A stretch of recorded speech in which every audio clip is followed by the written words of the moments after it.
professeur, mesdames et messieurs, d'abord merci de m'accueillir parmi vous ce soir. C'est un grand honneur et un grand plaisir que de pouvoir tenir cette conférence et ensuite engager le débat, puisque c'est la règle du jeu, et que je dirais en ce qui me concerne, c'est la partie la plus importante pour moi et la plus agréable, c'est celle de pouvoir dialoguer.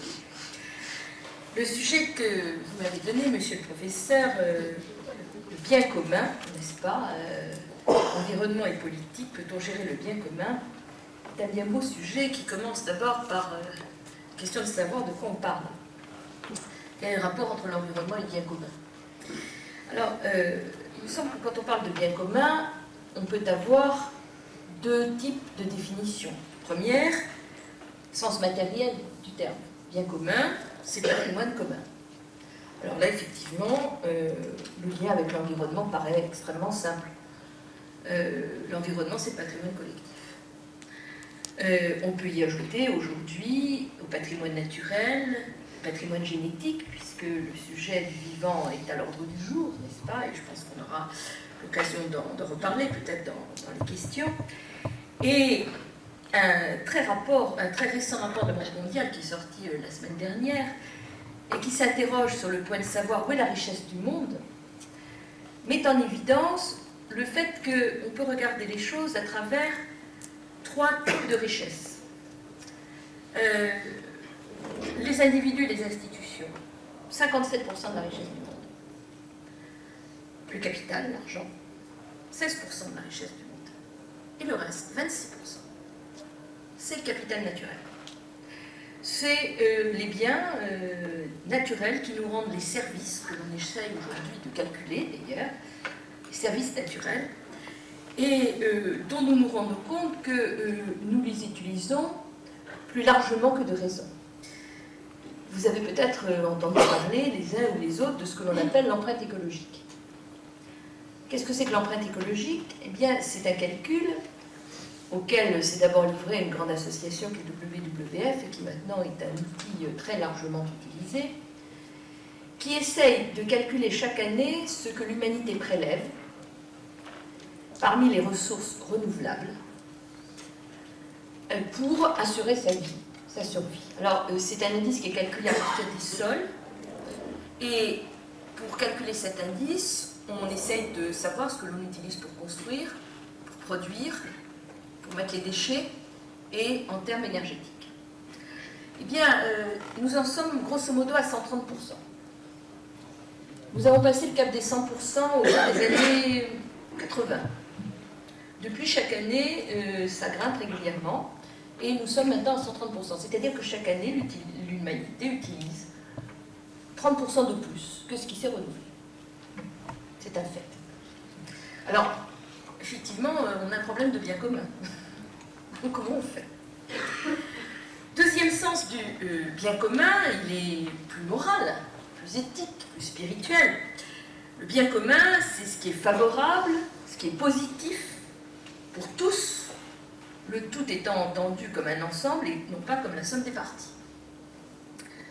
Est-ce que l'environnement entre dans cette deuxième définition? Autrement dit, est-ce qu'améliorer l'environnement, c'est améliorer le bien commun, améliorer le sort de l'ensemble de l'humanité? Alors, c'est une question qui ouvrira probablement plus de débats que la première. Il me semble que oui, dans la mesure où, aujourd'hui, dans un monde aussi diversifié, aussi violent que celui dans lequel nous vivons, le fait de rechercher ce qui nous unit et l'union autour de l'idée de ce qu'est l'espèce humaine, du respect, de la dignité de l'espèce humaine apparaît effectivement être un facteur de rassemblement des gens et donc d'amélioration des conditions de vie de l'humanité. Alors, dans un sens comme dans l'autre, la question c'est qui gère ça? Et c'est la question, M. Bettini, que vous posez. Alors c'est une question très intéressante et très importante parce que nous sommes, comme dans bien d'autres domaines, dans un domaine dans lequel chacun se renvoie gentiment la balle. Alors, c'est pas exprès, mais je lisais en venant ici ce soir un rapport tout récent de Eurobaromètre, qui est sorti ces jours-ci. Eurobaromètre étant l'institut européen qui mesure, qui fait les sondages pour les populations européennes, pour nous les 25. Et donc c'est un rapport qui est sorti sur l'attitude des citoyens européens envers l'environnement. Et une des questions qui est posée aux gens, il y a des questions très intéressantes. Au passage, je disais à M. Bettini tout à l'heure, il y a une question qui est posée qui est: est-ce que vous avez le sentiment d'être convenablement informé sur l'environnement? Bien, mesdames et messieurs, nous sommes 23e sur 25, c'est-à-dire qu'on est les avant-derniers en ce qui concerne la manière dont nous nous sentons informés sur l'environnement. Je ne dis pas que c'est vrai, que c'est pas vrai. C'est simplement la perception que nous en avons. Nous avons le sentiment qu'on est très mal informés, c'est 12 ou 13% de positif, donc c'est très mauvais. Les Tchèques font mieux, les Hongrois font mieux, on doit être au niveau... les Chypriotes sont bien meilleurs, on est vraiment au niveau en bas, tout en bas. Bon, donc la question de l'information et du secret est une question importante, peut-être on y reviendra tout à l'heure dans les questions. Alors, on verra mon sujet. La question posée, c'était quel est le bon niveau pour prendre les décisions? Alors, les Européens disent, 33% c'est l'Union européenne, 33% c'est les gouvernements nationaux, 28% le gouvernement local, 22% le gouvernement régional et 16% l'ONU. Ça, c'est la réponse moyenne des Européens. Alors nous, Français, on se situe comment dans ce baromètre? Eh bien, on ne fait pas trop confiance à notre État national. Hein. On est à 29%, c'est pas terrible. 37% pour l'Europe, 24% gouvernement local, 34% régional. Donc ça, c'est plutôt plus important que la moyenne. Et 19% pour l'ONU, on est très optimiste. On pense que c'est là-bas que ça va se décider. Je ne suis pas sûre qu'on est resté. Bon, donc, on pense à l'État. Mais quand on dit aux gens, est-ce que vous êtes prêts à faire des efforts quand même pour l'environnement et à essayer d'influer? Alors les gens ils disent, franchement, nous on fera quelque chose quand les entreprises font quelque chose. Et ça, c'est une moyenne européenne qui est assez répandue. Donc les gens disent oui, on fait un effort pour l'environnement, mais très franchement, on fera vraiment un gros effort le jour où on verra que les autres en font autant. Les entreprises, elles disent, M. Bettini le disait tout à l'heure, écoutez, nous on s'occupe de faire marcher nos affaires, le bien commun, c'est pas vraiment notre affaire. Alors voilà, on a des institutions publiques diverses et variées qui sont là pour gérer ce bien commun. Des individus qui disent oui, effectivement, il y a un problème, mais c'est pas nous, c'est les entreprises. Les entreprises qui disent non, c'est pas nous, c'est l'État. Et on se renvoie la balle. Donc, question, c'est le sujet de la conférence de ce soir. Est-ce que vraiment on peut gérer le bien commun? Est-ce que effectivement c'est possible aujourd'hui? Est-ce que il y a note, c'est fâcheux. Sinon, je ressens. C'est pas grave, je peux ressens passer. Mais c'est pas grave. Est-ce que, effectivement, c'est compatible? La politique, c'est-à-dire la gestion de la chose publique, pour ce qui concerne l'environnement. Alors, a priori, l'un et l'autre paraissent totalement antinomiques. Ils paraissent antinomiques, politique et environnement, pour trois types de raisons. La première, elle est liée à l'échelle de temps. Les questions environnementales, lato sensu, car quand je parle d'environnement, je parle autant d'environnement au sens auquel vous l'entendez que de santé, parce que, à mon sens, aujourd'hui, les questions de santé publique et d'environnement sont totalement liées. Donc, quand je dis environnement, dans mon esprit, c'est environnement, santé publique, c'est les deux. Autrement dit, c'est changement climatique. Environnement pour moi aujourd'hui, c'est changement climatique, santé publique et biodiversité, grosso modo. Premier problème, l'échelle de temps. Quand on parle d'environnement, quand on parle de problème de santé publique, on parle forcément du long terme. On parle des risques sur le long terme. Le risque climatique est un risque sur le long terme, même si, comme j'aurai l'occasion de vous le dire dans quelques minutes, le long terme se rapproche considérablement. sur les questions de santé publique, on voit bien qu'il faut 20 ans, 25 ans, 30 ans pour se rendre compte qu'un produit, une technologie a des effets, et des effets qui peuvent être extrêmement graves sur la santé humaine. Donc on est sur des échelles de temps extrêmement longues. Le politique, lui, il est sur des échelles de temps qui sont de plus en plus courtes. Il est sur des échelles de temps qui sont de plus en plus courtes pour deux raisons. La première qui est liée au temps électoral, c'est pas la peine de se cacher derrière son petit doigt. Un politique, par définition, et surtout en France, où la politique est conçue comme une carrière professionnelle, ce qui n'est pas le cas dans tous les pays du monde. Hein. Enfin, chez nous, c'est comme ça que ça se passe. La question du mandat et donc de la réélection, et c'est normal dans une démocratie aussi, est quelque chose de fondamental. Donc, le politique va essayer d'avoir une action dont les effets se verront avant la prochaine réélection. Parce que, et il ne faut pas toujours tout renvoyer sur les politiques, la demande citoyenne, c'est aussi qu'est-ce que vous avez fait pendant les 5 ans, les 6 ans, les 7 ans où vous avez exercé le mandat pour lequel je vous ai élu. Et si la réponse c'est « j'ai travaillé pour vous dans 25 ans », je ne suis pas sûre que le succès soit au rendez-vous en l'état actuel des choses. Donc il y a le temps politique, mais il n'y a pas que le temps politique. Il y a aussi l'urgence des problèmes économiques qui fait que le politique est engagé dans une vision court-termiste, comme l'est du reste de l'entreprise, et à peu près pour les mêmes raisons. C'est-à-dire qu'entre un choix qui consiste à dire on arrête telle activité qui est hyper dangereuse, mais on perd 50 emplois ou 100 emplois ou 150 emplois, eh bien, on ne perdra pas les 150 emplois. On gardera l'activité et on ne se posera pas la question de savoir combien ça va coûter à la sécurité sociale dans 1 an, 2 ans, 5 ans, 10 ans, 20 ans, combien ça va coûter à la collectivité locale sur laquelle sera implantée cette entreprise, parce qu'ensuite il faudra nettoyer, dépolluer, etc.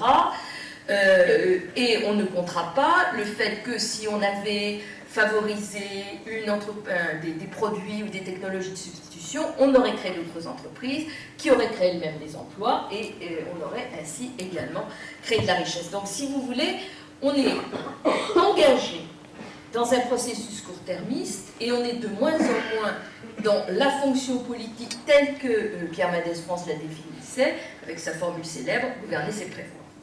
Donc le temps, incontestablement, est un facteur rendant très difficile le lien entre l'un et l'autre. Le second facteur, qui paraît aller dans la contradiction, est le fait que la politique, elle est générale, elle est sectorielle et elle est plutôt nationale, voire régionale au sens région européenne du terme. Elle est générale, c'est-à-dire des problèmes politiques, c'est d'abord des problèmes politiciens, c'est-à-dire de vision de la société, et des problèmes dont chacun peut débattre avec l'idée qu'il peut avoir sur chaque sujet. Elle est sectorielle, parce qu'à partir de là, effectivement, on découle des politiques économiques, des politiques sociales, des politiques industrielles, voire des politiques internationales. Et enfin, elle est nationale en ce que, dans le système actuel, aujourd'hui, la politique se fait, au sens auquel on l'entend, essentiellement à l'échelon national. Les élections européennes ont certes un enjeu politique, mais enfin, dans le subconscient politique français, c'est aujourd'hui plus important d'être député au Parlement français que député au Parlement européen. Vous connaissez votre député au Parlement français, je ne suis pas sûre que tout le monde dans la salle sache qui est son député au Parlement européen. Bon. Donc si vous voulez, on n'y attache pas la même importance politique. Avec les questions d'environnement, on change complètement de domaine. D'abord, les sujets sont transversaux. Vous ne pouvez pas parler de climat, par exemple, sans parler d'énergie, sans parler de transport, sans parler d'habitat, sans parler de géostratégie. Tout ça est complètement lié. Je prends la question du climat, mais je pourrais en montrer par un autre biais. Donc, c'est des politiques qui sont nécessairement transversales et qui vont intéresser toutes les politiques sectorielles. Donc, déjà, c'est gênant par rapport à notre manière habituelle de penser. Deuxièmement, ce sont des questions qui appellent un minimum de connaissances techniques. pouvez pas vous mettre à parler des questions d'environnement comme vous allez parler de manière parfois inexacte d'ailleurs, mais enfin, chacun se pense autorisé à le faire, d'autres questions qui sont dans la politique générale, la politique de l'emploi, tout le monde a son idée dessus, politique économique, on a son idée, même si on n'est pas économiste. Avoir son idée sur les politiques environnementales qu'il faut mener sans savoir avec un peu de précision ce dont on parle, ça devient quand même très difficile. D'autant plus que ce sont des sujets qui sont de plus en plus techniques, qui sont discutés sur le plan scientifique, et donc il faut quand même un minimum d'investissement intellectuel, non pas forcément de très grande formation scientifique, mais d'investissement intellectuel pour comprendre les sujets dont il s'agit, et pour se faire sa propre idée, sans verser dans ce que tel ou tel va avoir intérêt à vous faire croire ou à vous faire penser. Et puis troisièmement, ce ne sont évidemment pas des sujets d'ampleur nationale. Ce sont des sujets d'ampleur planétaire. Et on ne peut pas traiter la question du climat, pour revenir à celle-là, en se limitant à ce qu'on fait dans l'Hexagone. Ça n'a aucun sens. Donc vous voyez, les schémas habituels de réflexion et de pensée du politique sont complètement bousculés par ces sujets. Troisièmement, environnement et politique sont difficilement compatibles compte tenu des formes actuelles d'élaboration de prise de décision. Et ça, je crois que c'est un sujet qui est extrêmement important. Lorsque l'on travaille sur ces sujets nouveaux, il y a trois moments dans la décision où je dirais que les mécanismes traditionnels sont interpellés. Le premier moment, c'est celui de l'acquisition des connaissances. La question de l'acquisition des connaissances dans ces domaines nouveaux est un sujet extrêmement difficile. D'abord parce que ces connaissances sont souvent controversées. En second lieu, parce que l'on vit aujourd'hui dans un monde où ce qui est peut-être le plus impactant sur nous, c'est-à-dire les transformations technologiques auxquelles nous assistons, il y a eu la révolution de l'information, nous assistons maintenant à la révolution de la biologie, et déjà la révolution de ce qu'on appelle les nanosciences, c'est-à-dire de l'infiniment petit. Nano, c'est le milliardième de mètre, hein, vous voyez de quoi on parle. Hein. Donc les nanomatériaux et les nanoparticules, nanoparticules qui sont déjà par exemple utilisées en cosmétique. Donc, je ne suis pas en train de parler d'utopie, je suis en train de parler de choses qui existent déjà. Eh bien, les nanosciences, qui sont le mélange des sciences de la connaissance, des sciences de l'information, des sciences de la biologie, vont bouleverser le monde autant que l'information il y a une dizaine d'années que nous vivons encore aujourd'hui. Donc, tout cela se fait bien entendu au départ dans des laboratoires de recherche. Ces laboratoires de recherche sont aujourd'hui des laboratoires de recherche privés. La recherche publique, dont nous parlons beaucoup et qui est un grand sujet de débat et en France et en Europe, parce que c'est vrai que la recherche publique française et européenne n'est absolument pas au niveau de ce qu'elle devrait être si nous voulons avoir un développement économique convenable dans les années qui viennent. La recherche publique est incontestablement en décalage et en retard par rapport à la recherche privée. Donc, même le public n'a pas les éléments de connaissance que le privé a à sa disposition. Et il y a un retard entre les deux. Ce qui fait que même pour que le secteur public, et je ne parle même pas de vous et moi, c'est-à-dire des citoyens, que pour que les décideurs publics puissent savoir ce qui se passe, c'est déjà très difficile. Alors, les citoyens, je n'en parle même pas, et je dirais que pour ma part, je suis aujourd'hui très préoccupée de voir la manière dont la notion de secret industriel, qui est parfaitement légitime quand il s'agit de défendre un brevet ou une invention, est utilisée sur des sujets qui, à mon sens, le sont infiniment moins, c'est-à-dire pour cacher des études qui sont faites sur l'impact sanitaire ou environnemental d'un certain nombre de produits, au motif que c'est couvert par le secret industriel et donc qu'on n'a pas à le mettre sur la place publique. Nous avons connu ça par le passé, par exemple, pour le tabac, où il est aujourd'hui de notoriété publique que dès la fin des années 50, les cigarettiers avaient des études extrêmement précises en termes de santé publique, non seulement sur le cancer du poumon, mais sur l'impact du tabagisme passif, dont on a commencé à parler que dans les années 75 ou 80, c'est-à-dire 20 ans plus tard, et surtout, moi, quelque chose qui me touche beaucoup, qui est le problème des enfants, c'est-à-dire l'accoutumance des enfants au tabac, qui se fait à partir d'une quantité infinitésimale de cigarettes, de l'ordre d'une cigarette par semaine, quelque chose comme ça, quand on a 10 ans. Bon, eh bien, ça, ils le savaient il y a 30 ans. Et les études sont sorties il y a quelques mois. Donc, si vous voulez, cette manière de faire n'a rien à voir avec le secret industriel. Mais simplement, c'est extrêmement fâcheux pour la prise de décision publique. Je ne parle même pas, encore une fois, de l'information des citoyens. Donc, premier point, l'acquisition des connaissances. Comment est-ce qu'on fait pour partager les connaissances? Deuxième point, l'expertise. Vous y avez fait allusion, M. Bettini, tout à l'heure. Dans des domaines qui sont des domaines scientifiques, donc des domaines de débat, par définition, la science étant un lieu où, je dirais, par définition, on doute. La question de l'expertise est une question fondamentale.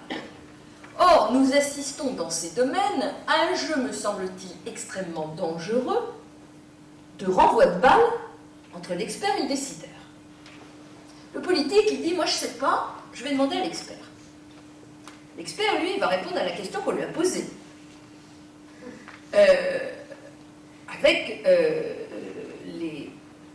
je dirais, avec ce qu'il est. Si vous n'avez pas des conditions d'une extrême sévérité en ce qui concerne le débat expertal, c'est-à-dire des experts d'abord venant de plusieurs disciplines, la pluridisciplinarité est quelque chose de fondamental. Si vous demandez à un médecin, à un pharmacien, à un spécialiste des plantes, à un biologiste moléculaire, à un biologiste non moléculaire, ce qu'il pense des OGM, qui sont contre, il ne vous dira pas la même chose. Tout simplement parce qu'il n'a pas la même formation scientifique, parce qu'il n'a pas les mêmes connaissances, et qu'il ne posera pas la question de la même manière. Donc déjà, la pluridisciplinarité est, à mes yeux, un impératif. Deuxièmement, vous avez des scientifiques qui ont, par rapport à la gestion du progrès en soi, des attitudes qui sont divergentes, différentes. Vous avez tout un panel, comme dans la société, entre ceux qui pensent que le progrès technologique va permettre d'apporter toutes les solutions, et ceux qui sont très prudents, voire trop prudents, et qui vont être très réticents à aller dans le sens d'une avancée technologique tant qu'il n'y a pas toutes les garanties qu'ils jugent utiles. On a besoin de tout cela. N'utiliser que les uns ou que les autres est dangereux pour la décision que l'on prendra finalement. Et puis troisièmement, un sujet qui fâche un peu plus, mais qu'il faut quand même aborder, et sur lequel nous, en France, on a beaucoup de retard, c'est la question de la gestion des conflits d'intérêts. C'est quelque chose qui est très courant et très géré dans les pays du nord de l'Europe, géré aux États-Unis, d'une manière dont on pourrait discuter, mais qui a été très très longtemps méconnu chez nous. C'est-à-dire qu'on trouvait tout à fait normal que participent à des comités d'expertise publique, donc travaillant pour la collectivité, pour le bien commun, des gens qui étaient experts dans une entreprise qui avait des intérêts directs avec le produit qu'il fallait autoriser.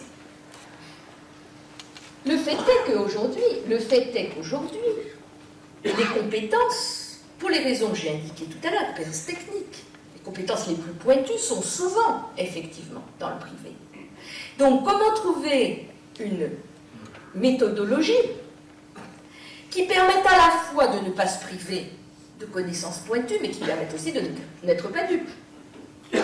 C'est-à-dire d'avoir des déclarations d'intérêt extrêmement précises sur les tenants et les aboutissants de ce qu'est et de ce que fait chacun. Et ça, c'est quelque chose de fondamental. C'est fondamental à la fois pour la décision qui va être prise, mais fondamental aussi pour quelque chose d'essentiel, qui est la confiance des citoyens dans les décisions qui sont prises.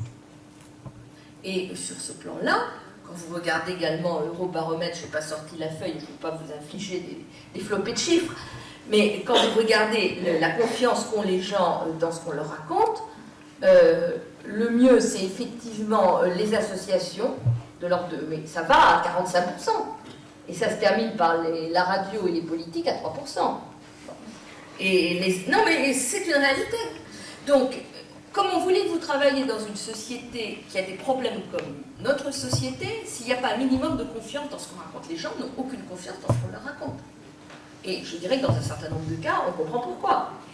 Donc, la question de la gestion des conflits d'intérêts est quelque chose de fondamental.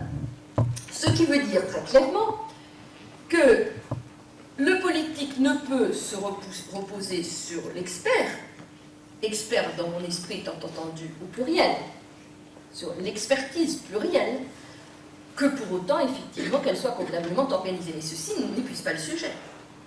Et ce n'est pas parce qu'une commission d'experts a dit oui ou non que le politique doit uniquement limiter son choix à des considérations scientifiques. Il y en a d'autres. Il y a des considérations éthiques, il y a des considérations économiques, il y a des considérations politiques, il y a des considérations qui peuvent être géopolitiques, il y a des considérations liées à l'acceptabilité sociale de produits ou de technologies. Tout ceci fait partie du choix politique. Dès lors, réduire le rôle du politique à « j'écoute ce que disent les experts, s'ils disent oui j'y vais, s'ils disent non j'y vais pas », c'est un peu facile et c'est faire peser sur les experts un poids qui est quand même particulièrement lourd et qui est dangereux parce que ça les contraint, arrivé à un certain point, à conforter des positions où ils auraient tendance à être beaucoup plus nuancés, mais comme en définitive ça porte sur eux, ils sont bien obligés de dire oui ou non. Et une fois qu'ils ont pris une position, par-dessus le marché, de l'assumer et de la renforcer, même s'ils avaient des doutes. Donc, tout ceci fausse la décision. Et puis, troisième point, connaissance, expertise, décision elle-même. Si, dans la gestion des problèmes généraux des politiques publiques, la gestion par la démocratie représentative et la gestion normale, sur ces sujets-là, on se rend bien compte que la seule démocratie représentative n'épuise pas le sujet. C'est des sujets, parce qu'ils dépassent le stade d'un mandat, voire même d'une génération, vous disiez, monsieur de Bétigny, pensez aux petits-enfants de nos petits-enfants, il faut bien se rendre compte que les choix technologiques que nous faisons, nous, aujourd'hui, sont infiniment plus lourds pour nos enfants et nos petits-enfants que n'étaient lourds les choix technologiques faits par nos grands-parents ou nos arrière-grands-parents. Alors certes, on a fait du charbon, ça a fait des mines, ça a fait des terrils, ça a fait un certain nombre de choses, ça n'a rien à voir avec la pollution génétique ou la pollution radioactive. C'est un sujet complètement... les niveaux de responsabilité, je parle en termes de responsabilité morale, de responsabilité générationnelle, n'ont strictement rien à voir. Par conséquent, nos générations, et je dirais que c'est à la fois une grande responsabilité, une grande chance, mais aussi une grande nécessité de sérieux dans ce que nous faisons, il est très clair que les décisions ne peuvent pas être prises, et les gens le sentent de plus en plus comme ça, simplement par le biais des représentants que nous avons élus. Le choix des représentants, qui sont les politiques et qui donc assument la responsabilité juridique, doivent être précédés de ce que l'on appelle la démocratie délibérative ou participative, c'est-à-dire celle qui permet de poser en termes de choix de société les grandes orientations.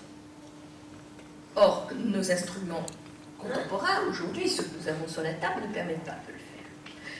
Tout ceci pour montrer qu'on voit bien les limites de l'exercice. On voit bien les limites de l'exercice, c'est-à-dire qu'aujourd'hui, dans la plupart des pays du monde, je ne parle même pas des pays en développement, je parle des pays industrialisés, et souvent les pays en développement font sur ces sujets-là des choses intéressantes que nous ignorons complètement.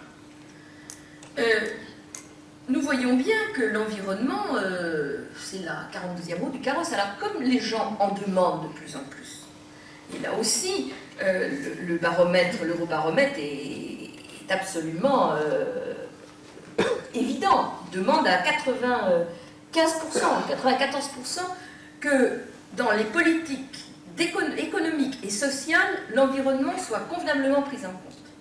Donc, le public a parfaitement compris qu'il fallait faire de l'intégration dans les autres politiques. Et je vais y venir dans un instant. force est de constater que dans le fonctionnement quotidien des États et de l'Union européenne, d'ailleurs, l'environnement est quelque chose d'accessoire, de sectoriel, de secondaire, qu'on traite finalement quand on s'est occupé du reste. Alors, je ne crois pas du tout qu'on puisse continuer dans cette voie, surtout si on a l'espoir, M. Bettini, de gérer le bien commun. Je pense que de toute façon, l'urgence des problèmes va nous amener très vite à une réalité qui est celle que ce que j'appellerais une révolution culturelle, au bon sens du terme, au bon sens chinois du terme, une révolution culturelle se fasse. Alors, pourquoi l'urgence des problèmes? La question climatique, qui n'est pas la question énergétique. Il faut bien séparer les problèmes. Il ne faut pas confondre la crise du pétrole et la question climatique. La question climatique n'est pas une question pour nos enfants. C'est une question pour nous. Pendant des années et des années, j'ai fait des conférences en disant aux gens, vous devez être responsables, en 2050, en 2080, en 2100, les gens disaient, je voyais dans leurs yeux, c'est sympa ce que vous nous racontez, mais enfin bon, on ne sera plus là depuis 2050, 2100, on ne sera plus là depuis longtemps. Bon, ben, chaque génération gère son problème. Alors d'abord, on se rend compte que compte tenu de l'échelle des problèmes, c'est plus une manière de dire les choses, et en plus on se rend compte, de manière, j'allais dire, beaucoup plus égoïste et pragmatique, que c'est pas pour demain, c'est pour maintenant, c'est pour tout de suite. Aujourd'hui même est sorti, vous avez dû l'entendre ce matin, un rapport international indiquant que l'année 2005 avait été la plus chaude de toutes celles qui avaient été répertoriées. Donc on a battu le record de 1998. Et ce qu'il faut savoir aussi, c'est que les autres records, c'est 2003, 2002, 2001, 2000, etc., même si c'était un peu moins. Donc, le réchauffement, il est là. Il est clair qu'on ne peut pas dire, et je ne me permettrai certainement pas de le faire, parce que c'est scientifiquement non établi, que les ouragans auxquels on a assisté aux États-Unis, Katrina et le reste, sont l'effet du changement climatique. On ne sait pas le prouver. Donc je ne le dirai pas. Ce qui est en revanche établi, c'est qu'il y a eu cette année plus d'ouragans qu'on en attendait et que leur amplitude a été plus importante que celle des années précédentes. Quand on regarde les choses un peu plus dans le détail, on voit par exemple que, soyons encore un peu plus égoïstes et resserrons sur l'hexagone, l'année 2005, mais la météo ce matin disait 0,3 degrés de plus que l'année dernière. Soit. Mais ce qu'on ne dit pas, et ce qui est beaucoup plus intéressant, c'est que c'est 1,5 degré de plus que la moyenne 1896-2000. C'est autre chose. Tout ceci pour dire que le changement climatique, c'est pas pour demain, pour les demain. Donc la grande question, et celle qu'on va avoir de plus en plus sur la table, c'est celle-là. Parce que le changement climatique, et je ne veux pas faire toute ma conférence en changement climatique, donc je m'arrêterai là, et si vous avez des questions tout à l'heure, vous me poserez, va imposer dans des temps beaucoup plus courts que ce que l'on avait imaginé, une véritable transformation. Transformation économique, transformation énergétique, des problèmes d'eau, incontestables, des problèmes de mouvement de population. J'ouvre juste une parenthèse. 1 degré, 400 km. Je veux dire par là, on prend 1 degré de température moyenne, c'est 400 km de latitude. Autrement dit, 4 à 500 km. Vous avez le climat, à Paris nous avons Valence, à Nice ils ont Alger, hein, et à Alger ils ont 400 ou 500 km plus bas. Ce qui veut dire que les mouvements de population, ce que l'on appelle déjà les émigrés du climat, vont se poursuivre. Parce que tout simplement, quand vous n'avez pas d'eau, vous ne vivez pas.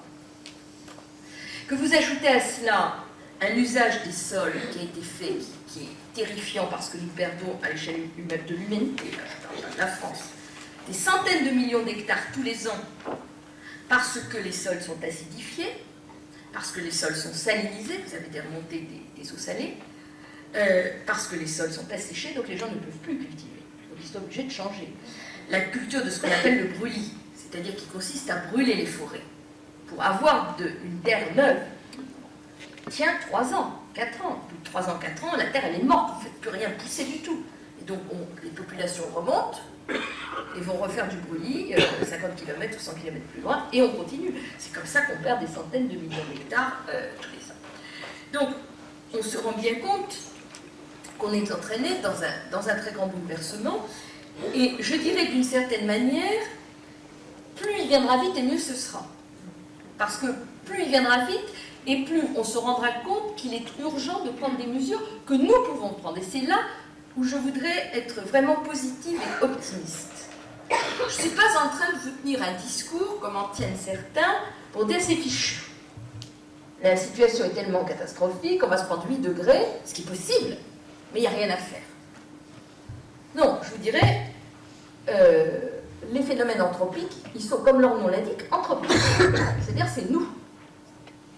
C'est-à-dire qu'on ne peut pas revenir en arrière. Et ce qui est vrai, c'est que tout ce qu'on a envoyé, et tout ce qu'on va continuer à envoyer en tonnes de CO2, c'est là, et c'est là pour des centaines d'années, mais en revanche, on peut changer. Et on peut encore faire en sorte qu'il y ait un réchauffement climatique qui soit supportable par l'humanité.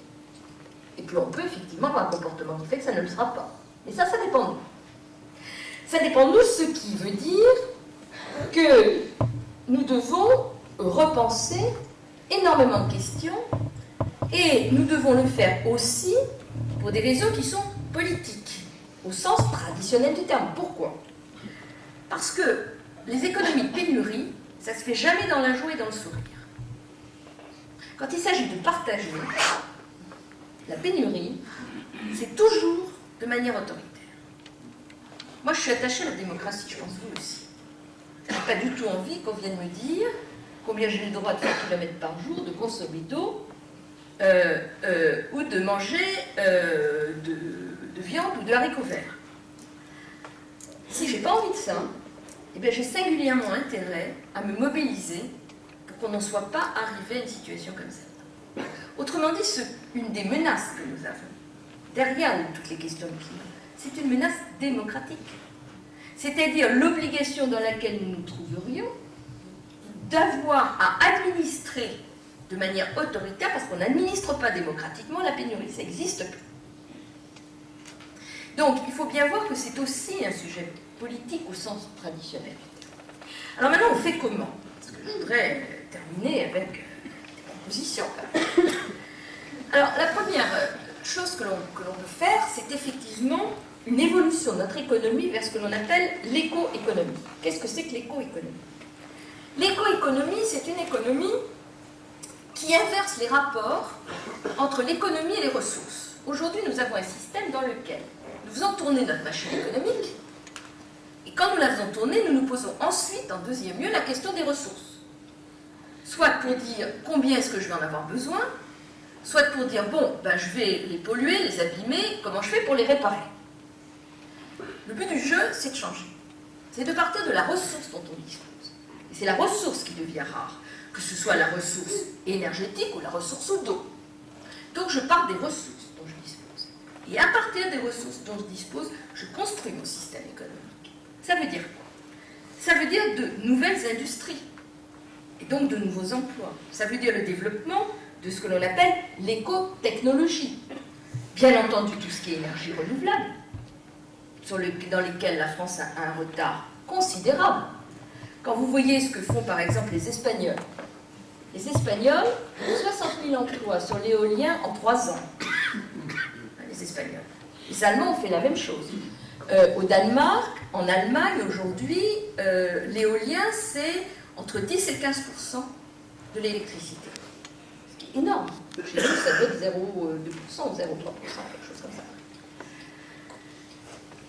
Utiliser le biogaz, utiliser ce que l'on appelle la biomasse, qui pourrait être une alternative au pétrole pour faire fonctionner nos véhicules. Ça veut dire tout simplement transformer et liquéfier cette biomasse et en faire du gaz naturel qui fait fonctionner les véhicules. Ça marche. Ça marche autant que les biocarburants. C'est le même genre de fonctionnement. Ça veut dire de nouveaux métiers, Ça veut dire de nouvelles machines, donc de nouvelles entreprises, de nouveaux emplois. La même chose pour l'habitat. L'habitat est une des sources principales d'émissions de gaz à effet de serre. Et les premières économies que l'on peut faire, c'est les tonnes de CO2 qu'on n'émet pas. Il existe aujourd'hui, c'est pas, ce que je vous dis n'est pas futuriste, ça existe, des maisons qui sont ce que l'on appelle les maisons à énergie positive. C'est-à-dire qu'au lieu de pomper de l'énergie, c'est des maisons qui sont capables d'en redonner au réseau. Alors, ça veut dire les métiers du bâtiment, les métiers des matériaux, les verres, les bétons, l'utilisation du photovoltaïque dans des bacs aciers, c'est-à-dire pour faire des toits. C'est là aussi beaucoup de savoir-faire, beaucoup d'intelligence, beaucoup de métiers nouveaux, beaucoup d'entreprises nouvelles, etc. Autrement dit, je m'arrêterai là, parce que j'ai encore 2-3 choses à vous dire. Il y a une manière de concevoir le développement économique, c'est-à-dire pas de se dire on va faire de la décroissance et on va avoir moins. Non, on va faire différemment. On peut aujourd'hui concevoir de diviser par 4 nos émissions de gaz à effet de serre pour 2050. Ce quoi, c'est le plan français. Hein. Diviser par 4 nos émissions de gaz pour 2050, c'est ce qu'on a dit qu'on allait faire. Au passage, il faut se rendre compte de ce que ça veut dire. Diviser par 4 nos émissions de gaz à effet de serre, ça veut dire 400%.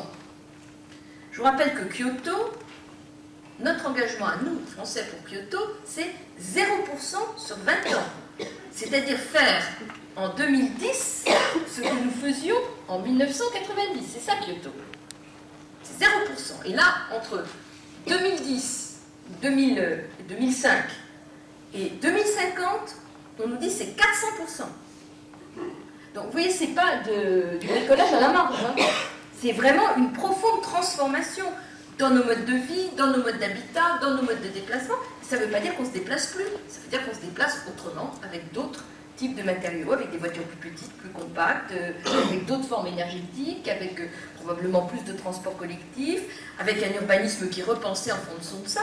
Donc on voit bien, si vous voulez, qu'il y a toute une construction économique qui est possible dans un système, je dirais, d'économie de marché, qui est un système intelligent, où on n'est pas dans un système de privation, où on peut être dans un système solidaire avec les pays du Sud, et en même temps où on répond à une obligation qui est une obligation criante et immédiate. Ça, c'est le premier point.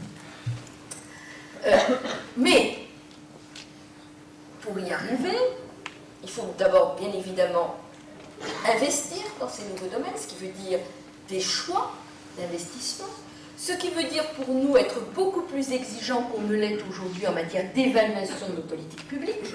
Parce que quand vous regardez ce qu'on nous annonce, sans, je ne veux pas du tout faire de politique politicienne et de polémique, parce que c'est vraiment pas le lieu et que c'est tout le monde pareil. Droite gauche confondue, c'est la même chose. Il y a un choix politique qui est fait. Combien ça coûte? On n'en sait rien. Combien qui va le financer? On ne sait pas. Si on sait, c'est vous et moi, c'est le contribuable. Est-ce que c'est un bon choix économique et financier par rapport à d'autres choix qui auraient pu être faits? On ne sait pas, on ne l'a pas calculé. Ensuite, on fait l'investissement. Qui va évaluer le retour d'expérience? Alors, la Cour des comptes, 5 ans plus tard, sort un rapport, puisqu'il y en a un tous les ans, pour dire politique, machin, on a mis des milliards dans telle politique, c'est nul, on n'est pas du tout arrivé à ce qu'on avait dit. Politique de la ville, on a mis je ne sais pas combien de milliards, on avait dit qu'on ferait ci et ça, on n'a rien fait du tout. Conséquence, zéro, sanction, zéro, on continue et on fait le même choix, et on ne se repose pas les mêmes questions, etc. Autrement dit, il est clair qu'on ne peut pas aller sur ces transformations-là si on n'a pas des modes d'évaluation des politiques publiques extrêmement rigoureux. On ne peut pas continuer à dépenser alors qu'on a des états de finances publiques absolument dramatiques, à continuer à dépenser sans avoir une vision extrêmement précise, comme on l'aurait dans une entreprise, de l'investissement que l'on fait, de l'avantage que l'on va en tirer, et une méthode d'évaluation du résultat auquel on parvient. Parce que sinon, effectivement, on n'y arrivera pas et on continuera à faire des choix qui ne s'inscrivent pas dans ce qu'il faudrait, parce que précisément, on ne s'est même pas donné les outils pour mesurer les conséquences de ce que nous faisons. Mais je dirais que tout cela n'est possible aussi que si nous acceptons, et ce sera peut-être le plus difficile, des transformations très importantes dans nos modes de fonctionnement démocratique. que ce soit à l'échelle nationale ou à l'échelle internationale. Il est clair qu'on est en face d'une évolution dans les rapports de force. Rapports de force au sein de la société, rapports de force entre les États et ces nouvelles forces. De quoi s'agit-il? Qu'est-ce que j'ai derrière la tête en disant ça? Il me semble que le monde aujourd'hui est grossièrement organisé autour de trois grands pôles. Les très grandes entreprises. Je ne parle pas du secteur des PME, PMI que j'assimile aux citoyens parce que son pouvoir est quasiment le même. Donc les très grandes entreprises qui sont capables de choisir tel ou tel État, d'organiser une compétition entre les États pour choisir celui où ce sera le plus intéressant de développer telle ou telle activité, ce qui n'est pas sans conséquence effectivement sur les politiques publiques qui sont mises en place, et qui donc constituent en elles-mêmes aujourd'hui un des grands acteurs de la société internationale et des sociétés nationales. Ensuite, vous avez les États.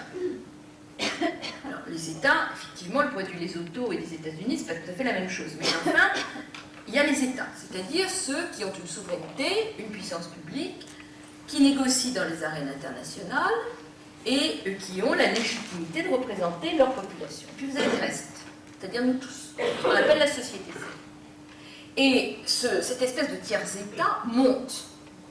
Il monte dans son poids, on le voit par exemple aujourd'hui dans les grandes réunions internationales, où vous avez les organisations gouvernementales qui sont de plus en plus associées par des panels parallèles, par des sessions ouvertes, par toutes sortes de mécanismes, aux grandes négociations. Et on a vu par exemple à Johannesburg, qui n'a quand même pas été un grand succès, les Amis de la Terre négocier avec le WBCSD, qui représente le World Business for Sustainable Development, c'est-à-dire qui représente des grandes entreprises qui s'inscrivent dans le développement durable. Puis vous avez eu un accord entre les Amis de la Terre et le WBCSD sur le changement climatique. Alors même que dans le même temps, les États-Unis, qui étaient censés défendre le lobby pétrolier, qui est pourtant présent au sein du WBCSD, n'arrivaient pas à toper avec ces mêmes organisations internationales. Donc vous voyez, il y a des jeux qui se font, des jeux de rôle qui se font, avec effectivement des modifications. Un certain nombre de donc ces ONG soutiennent cette transformation de la société pour la prise en compte des questions environnementales et des questions sanitaires à l'échelle planétaire. Et ce à quoi nous assistons aujourd'hui, c'est les prémices de cette nouvelle organisation internationale qui, jusqu'à maintenant, n'existait pas, puisqu'au niveau international, on connaissait les États, et puis c'était tout, et les questions, elles se réglaient entre États. C'est plus le cas aujourd'hui. Donc ça, c'est quelque chose en construction. Le problème, c'est qu'on n'a pas trop le temps. Et que les sujets dont j'ai très rapidement parlé ce soir, c'est des sujets de nature planétaire qui nécessiteraient une organisation internationale, qu'elle s'appelle ONUE, qu'elle s'appelle PNUE, qu'elle s'appelle ce qu'elle veut, qui soit capable d'imposer avec de l'équité, parce qu'il faut que les pays du Sud soient capables de continuer à se développer, en faisant aussi la part des choses entre pays du Sud, parce que là aussi la Chine et le Botswana, c'est pas la même chose. Bon, donc on ne peut pas dire les pays du Sud, c'est pas du tout le même type de problématique. Là, nous avons impérativement besoin d'une gouvernance internationale pour dire, écoutez, le choix de l'humanité, c'est de survivre ou c'est de ne pas survivre, alors maintenant on fait quoi? Parce que c'est ça la question. Et puis, et je terminerai par là, nouvelle gouvernance à l'échelle nationale. Et là, je crois qu'il y a vraiment une nouvelle forme de démocratie à construire autour de tous ces sujets. Moi, voyez-vous, je suis frappée de voir qu'aujourd'hui, dans la France entière, vous avez des mobilisations très fortes de population sur un sujet. Je pense à Fos-sur-Mer et à l'incinérateur de Fos-sur-Mer parce que c'est le dernier dans l'actualité et qu'on a vu quand même 65% de gens sur 10 communes se déplacer, beaucoup, une participation électorale de 65%, 98% des gens votaient non.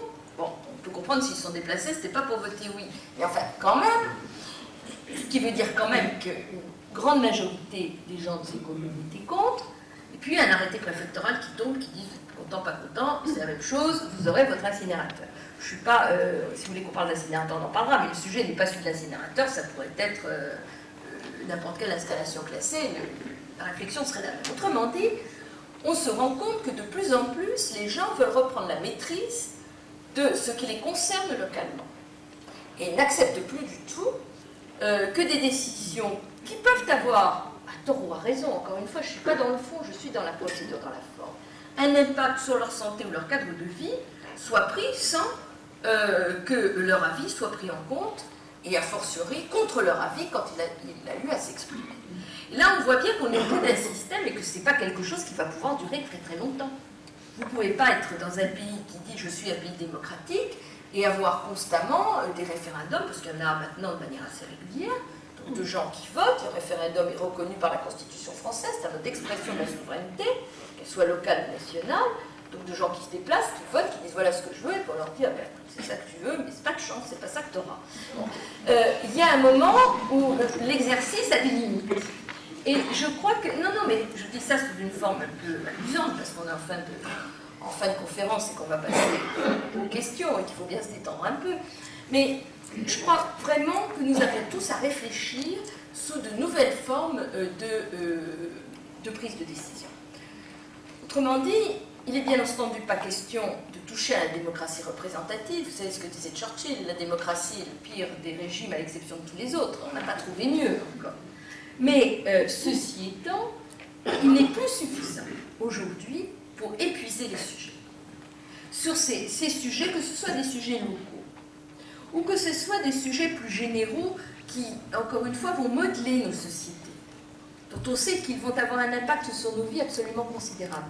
Les gens veulent, parce qu'on est une société qui n'a jamais été aussi informée, on peut dire qu'on est mal informé, qu'on voit n'importe quoi à la télé, tout ça c'est vrai, mais enfin, on a quand même une société assez bien formée, assez bien informée. Bien, les gens savent ce qui se passe.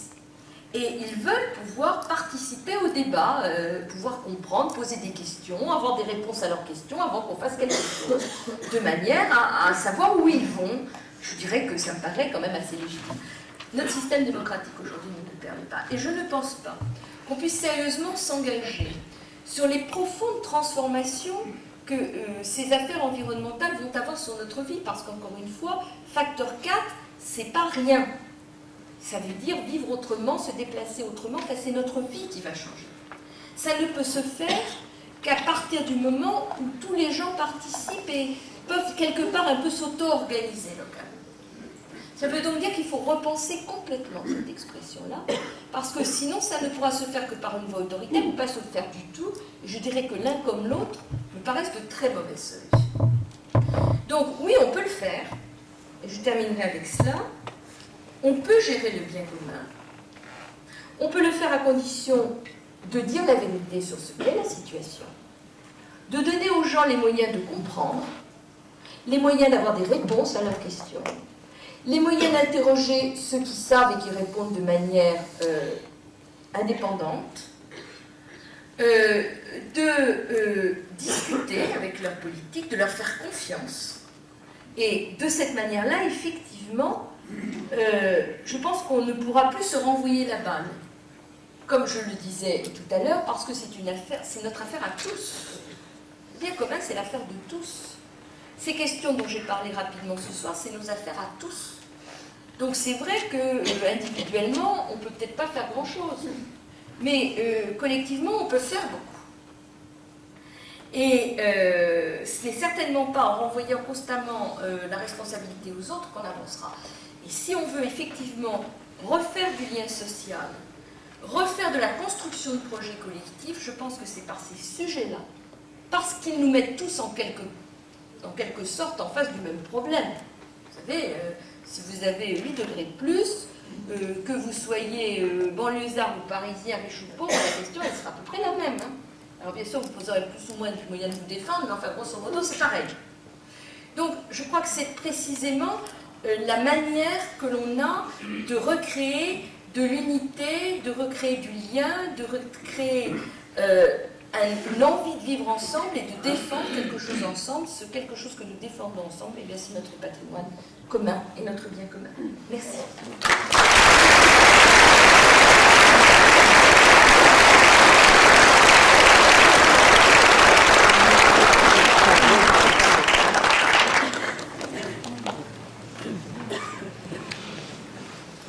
Qui veut?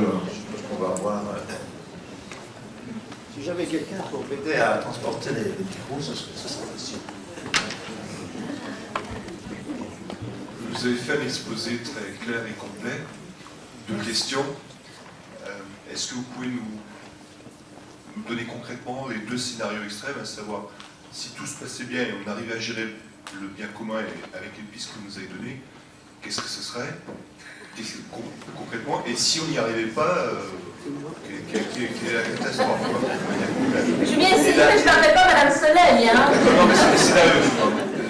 Les scénarios concrets. La deuxième question, c'est qu'est-ce qui pourrait faire un déclic pour que l'humanité, on prenne conscience? Vous avez donné une piste en disant si le climatique va plus vite, on prendra la question plus rapidement. Qu'est-ce qui ferait que globalement, on passe, on est très content d'acheter des DVD Nicolas Hulot et tout ça, mais de passer à l'action, on n'y est pas encore. Alors, les scénarios extrêmes. Le bon scénario, c'est 2,5 degrés à la fin du XXIe siècle. Vraiment, je ne pense pas un instant qu'on fera mieux. Alors, 2,5 degrés, ça veut dire, effectivement, limiter nos émissions de gaz à effet de serre à 450 parties par millier. On doit être à 380 actuellement. Donc, vous voyez, c'est pas beaucoup plus.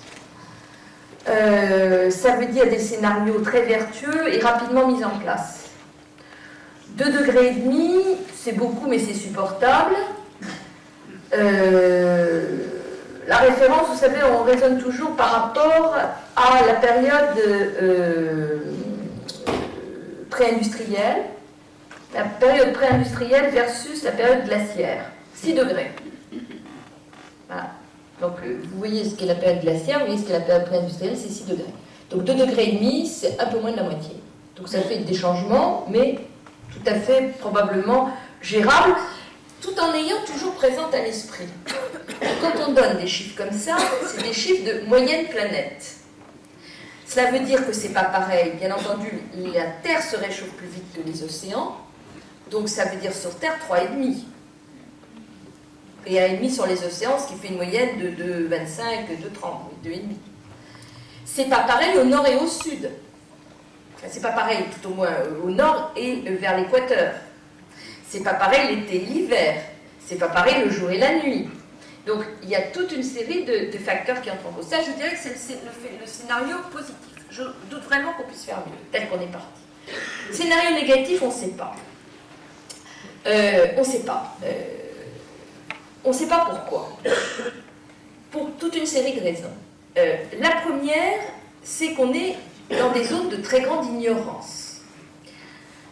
En 1996, en juillet 1996, je suis allée à Genève pour écouter les premières conclusions du panel du groupe du GIEC, qui est le groupe des scientifiques pour le climat. À l'époque, on disait le réchauffement climatique, c'est entre 1,5 degré et 3,5 degrés. En 2001, au moment de la conférence de La Haye, le même GIEC a donné son deuxième rapport.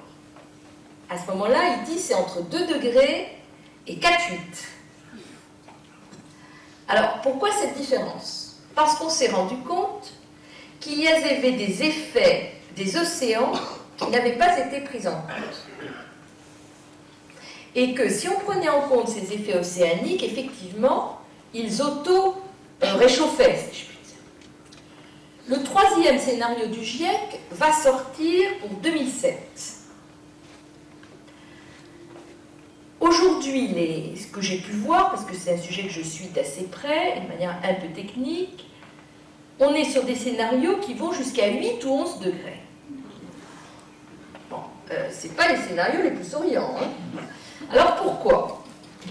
D'abord parce qu'on s'est rendu compte, et c'est ce que dit le rapport qui est sorti aujourd'hui sur le climat, il en parle, qu'on était confronté à des problèmes en chaîne. Et c'est souvent le cas en matière d'environnement, c'est-à-dire qu'on a une conséquence qui en entraîne une autre, qui en entraîne une autre, qui en entraîne une autre, et ainsi de suite. De quoi s'agit-il? Il s'agit d'un phénomène assez simple, qui est le relargage de tonnes de carbone. Vous avez des zones qu'on appelle le permafrost, qui sont les zones qui sont situées au sud de l'Arctique, qui sont des zones de stockage massif de millions de tonnes de carbone. Or, on s'est rendu compte depuis quelques années que non seulement ces zones ne stockaient plus, mais qu'elles ont commencé à relarguer. C'est-à-dire que nous sommes en train d'ajouter à nos propres émissions le stockage terrestre que nous avons déclenché quelque part. Donc là, vous voyez, c'est un point d'interrogation. On ne sait pas. On ne sait pas ce qu'on va être capable de faire. Vous comprenez bien que si nous sommes capables de rester à 450 parties par millier de carbone, ou si nous passons à 750, voire à 1100, comme le prévoient des scénarios extrêmes si on ne fait rien, c'est pas du tout la même chose. Donc aujourd'hui, je ne me permettrai absolument pas de vous dire quel est le phénomène extrême, je n'en sais rien.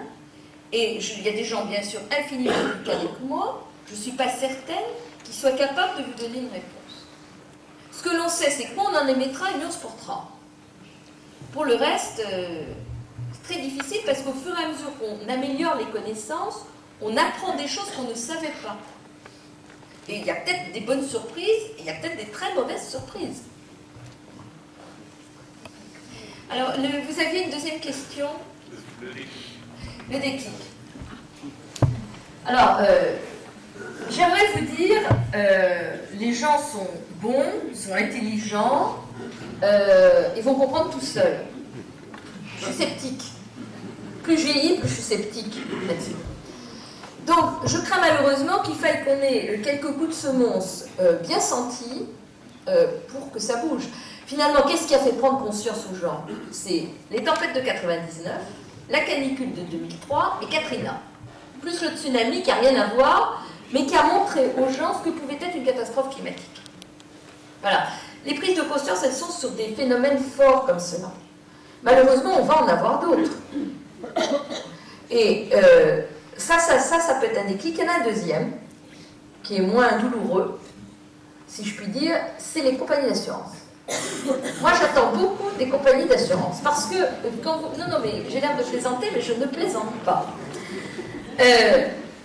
Les sinistres liés aux catastrophes naturelles ont été multipliés par 10, le montant des sinistres liés aux catastrophes, et on n'a pas les résultats de Katrina 2005, qui à mon avis vont être intéressants, ont été multipliés par 10 en l'espace de quelques années.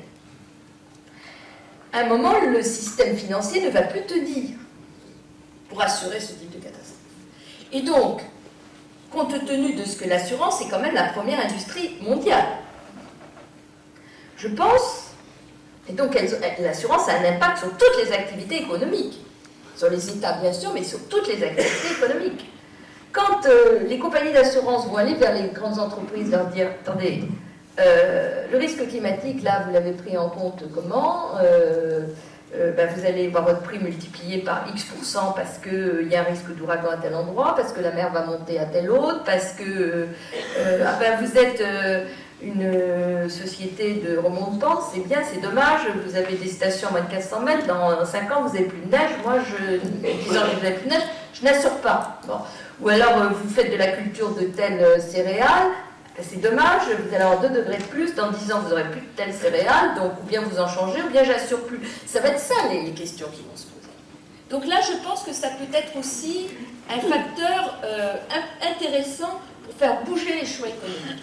Et je suis très attentive à la manière dont, de plus en plus, il faut lier l'économie et ces questions-là. Parce que c'est par l'économie que ça passera. Oui, bonsoir. J'apprécie énormément ce que vous dites. Et merci, monsieur. Et je me dis depuis longtemps, mais bon sang, comment quelqu'un comme ça peut persister à être de droite? Alors,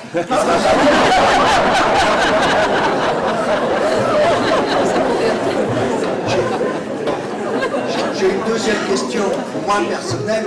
Non, mais je vais vous répondre, moi j'ai pas de question tabou.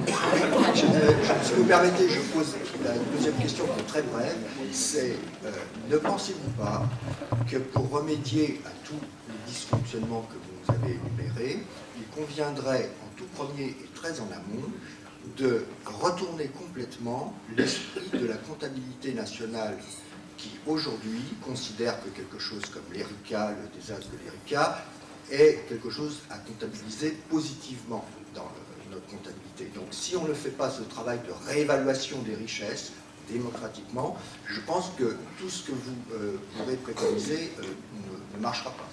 Voilà, Alors, je vais répondre à la première et à la deuxième question. Je ne me considère pas comme quelqu'un de droite, je ne me considère pas non plus comme quelqu'un de gauche. J'ai participé à un gouvernement de droite et je n'en rougis pas, je ne rougis pas de ce que j'ai fait, j'ai aucune raison de le faire. Je ne me considère pas pour autant comme une femme de droite, je pense que je suis quelqu'un du centre. Mais je dirais que pour moi, ça n'a pas beaucoup d'intérêt, cette question-là. Je pense qu'on est arrivé à un niveau de sujets et de problèmes qui ne se posent plus en termes de droite et de gauche. Je pense qu'il y a des choses intéressantes à prendre à droite et qu'il y a des choses intéressantes à prendre à gauche. Et que tant qu'on continuera à se regarder en chien de faïence, en disant « Ah, t'es un type de droite, t'as dit, moi je suis gauche, ce que tu dis c'est mauvais. Ah, je suis un type de gauche. Je suis un type de droite, tu es un type de gauche, ce que tu as dit c'est mauvais, on ne peut pas avancer. On a besoin, j'ai parlé de révolution culturelle tout à l'heure, et je le crois profondément. Et c'est peut-être nous les femmes du reste qui l'apporterons. C'est qu'il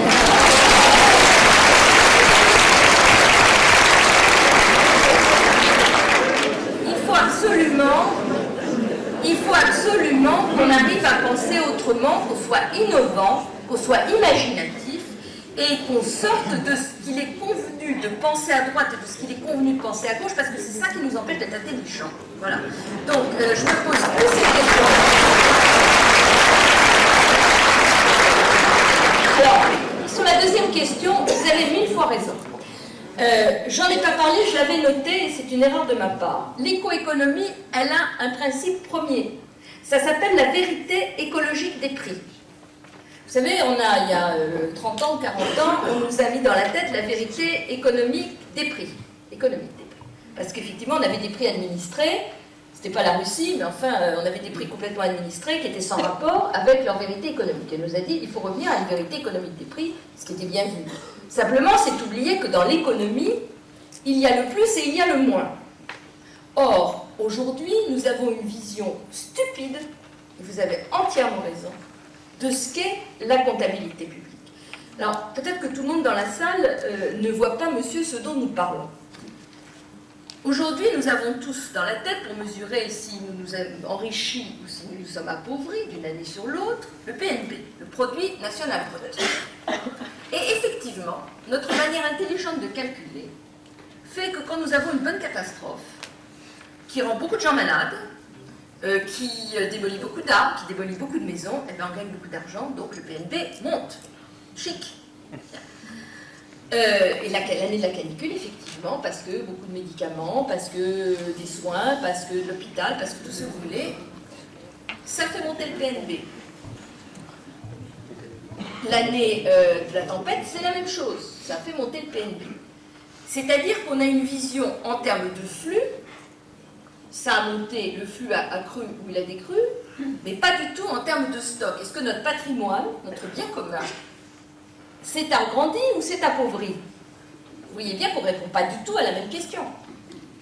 Et la question intéressante, c'est est-ce que notre patrimoine s'est agrandi ou s'est appauvri? Alors si on commence à raisonner dans ces termes-là, on va vers des indices qui existent, qui sont complètement différents du produit national brut.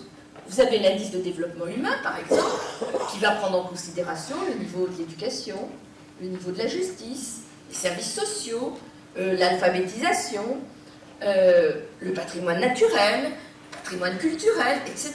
C'est une manière de compter qui est complètement différente. Et si le sujet vous intéresse, monsieur, il y a la Banque mondiale qui vient de sortir un rapport très intéressant qui s'appelle « Où est la richesse du monde ?» Et c'est un rapport qui essaye justement d'avoir une vision complètement patrimoniale de la richesse du monde. Et c'est de là dont j'ai tiré le premier chiffre que je vous ai cité tout à l'heure sur la population, les institutions, le capital naturel et le capital financier. Et on arrive à des chiffres très intéressants parce que d'abord, ils font un calcul de l'enrichissement ou de l'appauvrissement de tous les pays du monde en fin d'année, en prenant en considération le produit national brut, les destructions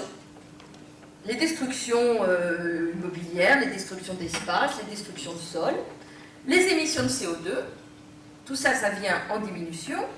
En plus, vient les dépenses d'investissement pour l'éducation, parce qu'on considère que c'est un enrichissement du patrimoine collectif, et on a le chiffre de sortie. Évidemment, ça n'a rien à voir avec le taux de croissance du PNB. Et on se rend compte là qu'il y a des différences entre pays qui sont complètement considérables et que, avec ce type de calcul, par exemple, la Suisse est plus riche que les États-Unis. Sans avoir de modération du fait de la population. Hein. C'est pas relatif, c'est absolu. Donc, effectivement, il faut compter autrement. C'est-à-dire qu'il faut intégrer dans nos coûts la réalité des destructions que nous faisons. Ce qui veut dire, par exemple, qu'il faut repenser complètement la fiscalité pour encourager les comportements vertueux, c'est-à-dire ceux qui apportent à la collectivité, et décourager les comportements qui coûtent cher à la collectivité. Je prends un exemple. Aujourd'hui, quand vous faites traiter vos déchets par les collectivités locales, puisque c'est leur travail, que vous soyez un citoyen vertueux qui trie, qui se donne un mal de chien pour traiter ses déchets, qui a son compost au fond de son petit jardin, etc., ou que vous soyez celui qui s'en fiche éperdument, qui met tout mélanger dans sa poubelle, vous payez pareil, puisque c'est assis sur les taxes foncières. Est-ce que c'est intelligent? Est-ce que c'est intelligent? C'est complètement idiot. Si vous voulez encourager les gens à trier leurs déchets, il faut faire ce que font les Suisses, ce que font les Allemands, les Alsaciens, on fait de la pesée embarquée. C'est-à-dire que vous payez au montant de ce que vous mettez dans la poubelle. Et tout le travail que vous avez fait en amont, ce que vous avez amené au verre, ce que vous avez amené au papier, le compost que vous avez fait, vous ne payez pas. Ça, c'est une manière de faire qui est intelligente et qui va d'autant plus se développer que nous allons être, et j'en reviens à ce que je disais sur l'écoéconomie, que nous allons être dans une économie de pénurie de matières premières, on le voit déjà avec les pressions chinoises sur les matières premières, et que donc de plus en plus, on va aller vers de la récupération de tous les métaux. Bon, les champions du monde, toutes catégories aujourd'hui, c'est les Japonais. Les Japonais, ils ont mis en place un système qui s'appelle le système 3R, hein, qui est prévenir les déchets, les réutiliser, les recycler. Ils font ça dans toute l'Asie. Je pense que vous avez dû voir ça, M. Béthier, en Chine.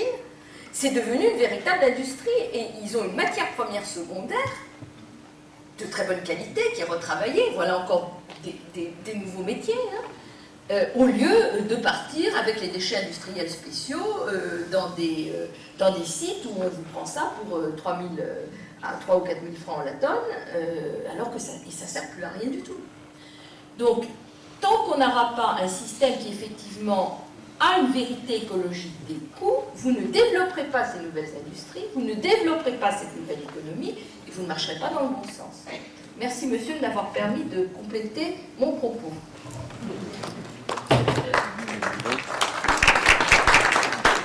Madame la ministre, merci de tout ce que vous nous avez déjà apporté. Comme vous le savez, 90% des marchandises qui transitent à partir de Fontainebleau le font par voie de mer, la mer couvrant 73% de notre planète. Ma question, je serais heureux de connaître votre sentiment sur l'évaluation et la gestion du risque de pollution maritime par hydrocarbures lourds, et ça avec le recul, maintenant que les phénomènes passionnels se sont apaisés depuis l'ERICA et plus anciennement le Prestige. Merci à mon prédécesseur dans l'art des questions d'avoir utilisé l'expression de désastre pour l'ERICA. Je réserve personnellement l'expression de catastrophe quand il y a des pertes humaines, ce qui, à ma connaissance, n'a pas été le cas dans ce cas-là.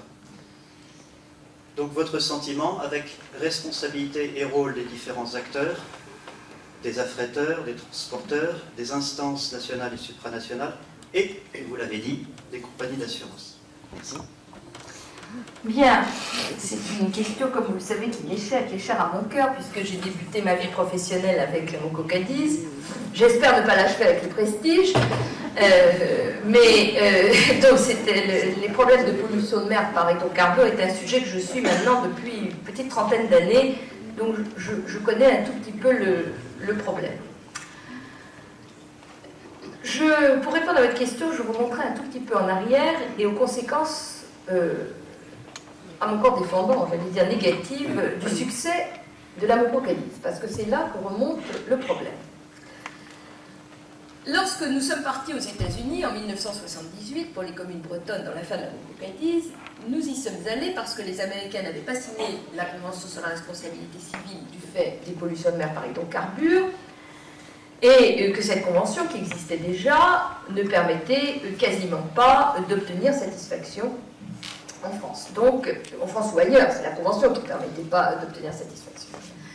Donc nous sommes allés aux États-Unis et le vrai succès de l'affaire Amoco-Cadiz, c'est pas d'avoir amené un peu d'argent à la France, même si c'est toujours bon à prendre, c'est d'avoir mis par terre le système qu'avaient mis en place les 7 sœurs à l'époque, puisqu'il y avait 7 sœurs, qui était un système très simple, mais il fallait y songer. C'était le système dit du One Ship Company. C'est-à-dire qu'il y avait une société par bateau. Le bateau coulait, la société coulait, et les espoirs des gens d'être indemnisés coulaient avec. C'était pas très compliqué. Comme ces One Ship Company étaient toutes de pavillons de complaisance, je cherchais un terme plus humoristique, mais enfin c'est bien de ça dont il s'agit, effectivement il n'y avait pas grand risque. Là où on a été bon quand même sur ce coup-là, c'est qu'on a fait condamner la société mère, Standard Oil of Indiana. Il y avait Amoco-Cadiz qui appartenait à Amoco Transport, qui appartenait à Amoco International, qui appartenait à Standard Oil of Indiana. Et c'est Standard Oil of Indiana qui a payé.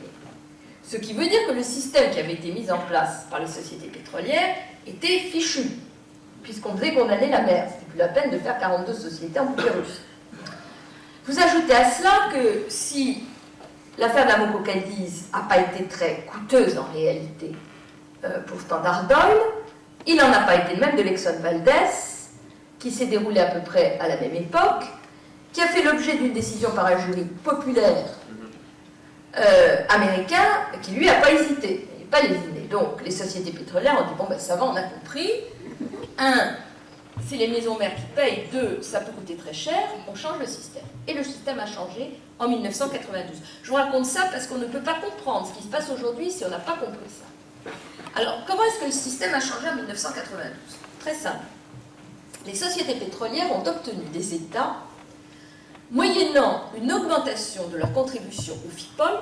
Tout le monde sait ce que c'est que le FIPOL? Oui, je pense. C'est le fonds d'indemnisation. Donc, les sociétés pétrolières contribuent au FIPOL en fonction de leur tonnage de brut importé. Donc là encore, ça n'a aucun rapport avec la sécurité maritime. C'est pas du bonus-malus. Vous avez un bon bateau, vous ne payez pas. Vous avez un mauvais bateau, vous payez. Non, non, c'est au tonnage transporté. Donc c'est pas du tout incitatif. Donc elles ont dit, nous on monte notre participation au FIPOL, mais en échange, vous exonérez complètement la responsabilité des affréteurs. Et donc la Convention de 92 a exonéré la responsabilité des affréteurs. Les compagnies pétrolières ont donc vendu leur flotte, elles n'étaient plus propriétaires, elles sont devenues affréteurs. Donc aujourd'hui, vous avez un système de la Convention, qui est très simple, qui est responsable le propriétaire. Comment est-ce qu'il est responsable? Dans le cadre d'un plafond de responsabilité très modeste. Du temps de la Moco, c'était 5 millions de francs. Pour l'Erika, ça a été, je sais plus, 50 millions, je crois, quelque chose comme ça, de francs. Et le Prestige, 120 millions de francs. Vous voyez, c'est vraiment pas lourd. Alors, pour aller au-delà de ce plafond, donc pour avoir une réparation de la totalité du préjudice, il faut prouver la faute intentionnelle du propriétaire du bateau. C'est pas vraiment facile. Mais par contre, les affréteurs ne peuvent jamais voir leur responsabilité engagée, sauf s'ils ont voulu volontairement causer le naufrage. Donc voilà, le système aujourd'hui, c'est ça.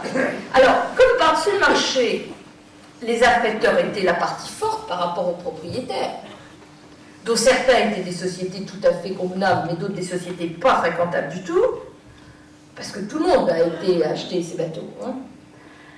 Le fait est que le fret a baissé de l'ordre de 15% entre 1990 et 2000.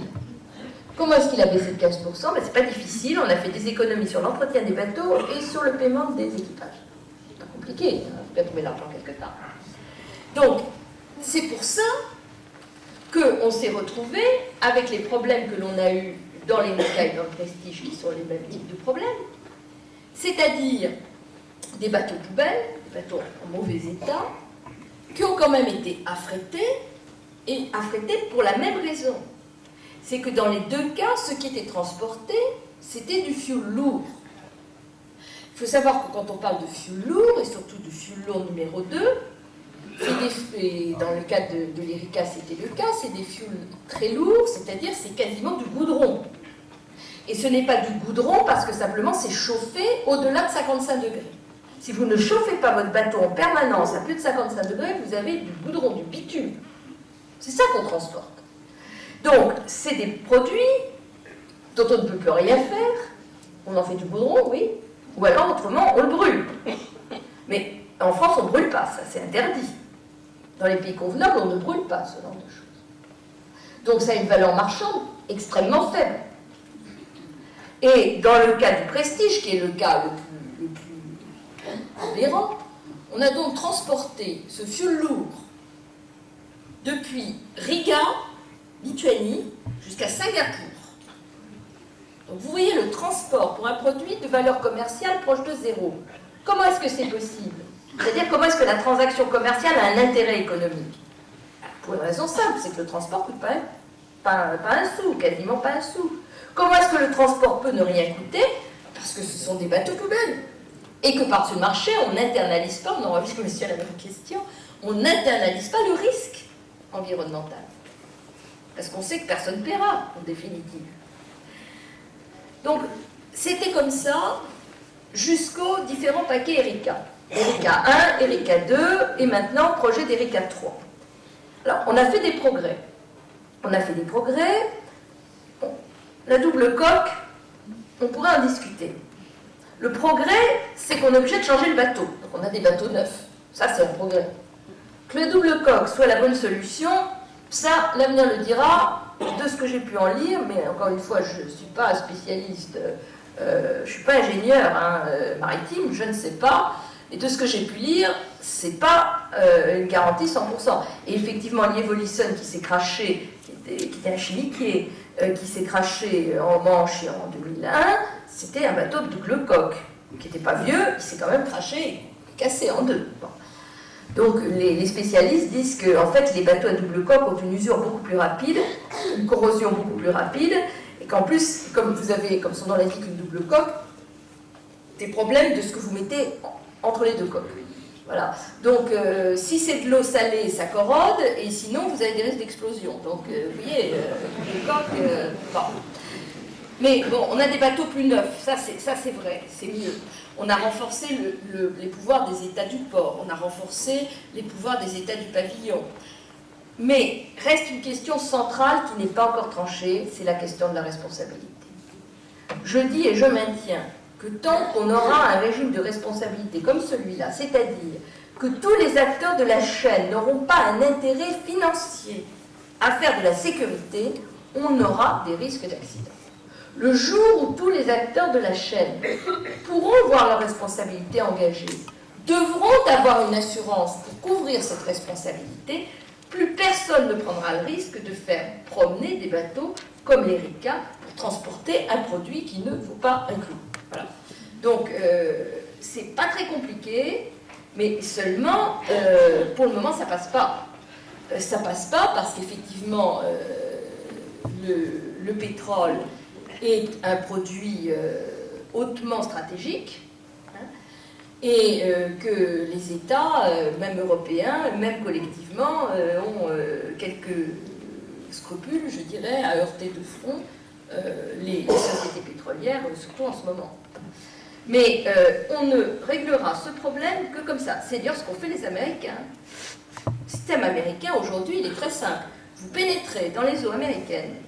Si vous avez... Alors, c'est le propriétaire généralement qui est responsable, mais il n'y a pas de plafond. Hein. Il est responsable pour la totalité des dommages, y compris écologiques, et il ne rentre dans les eaux américaines que s'il a un certificat d'assurance qui couvre la totalité de la responsabilité. Sinon, il ne vient pas.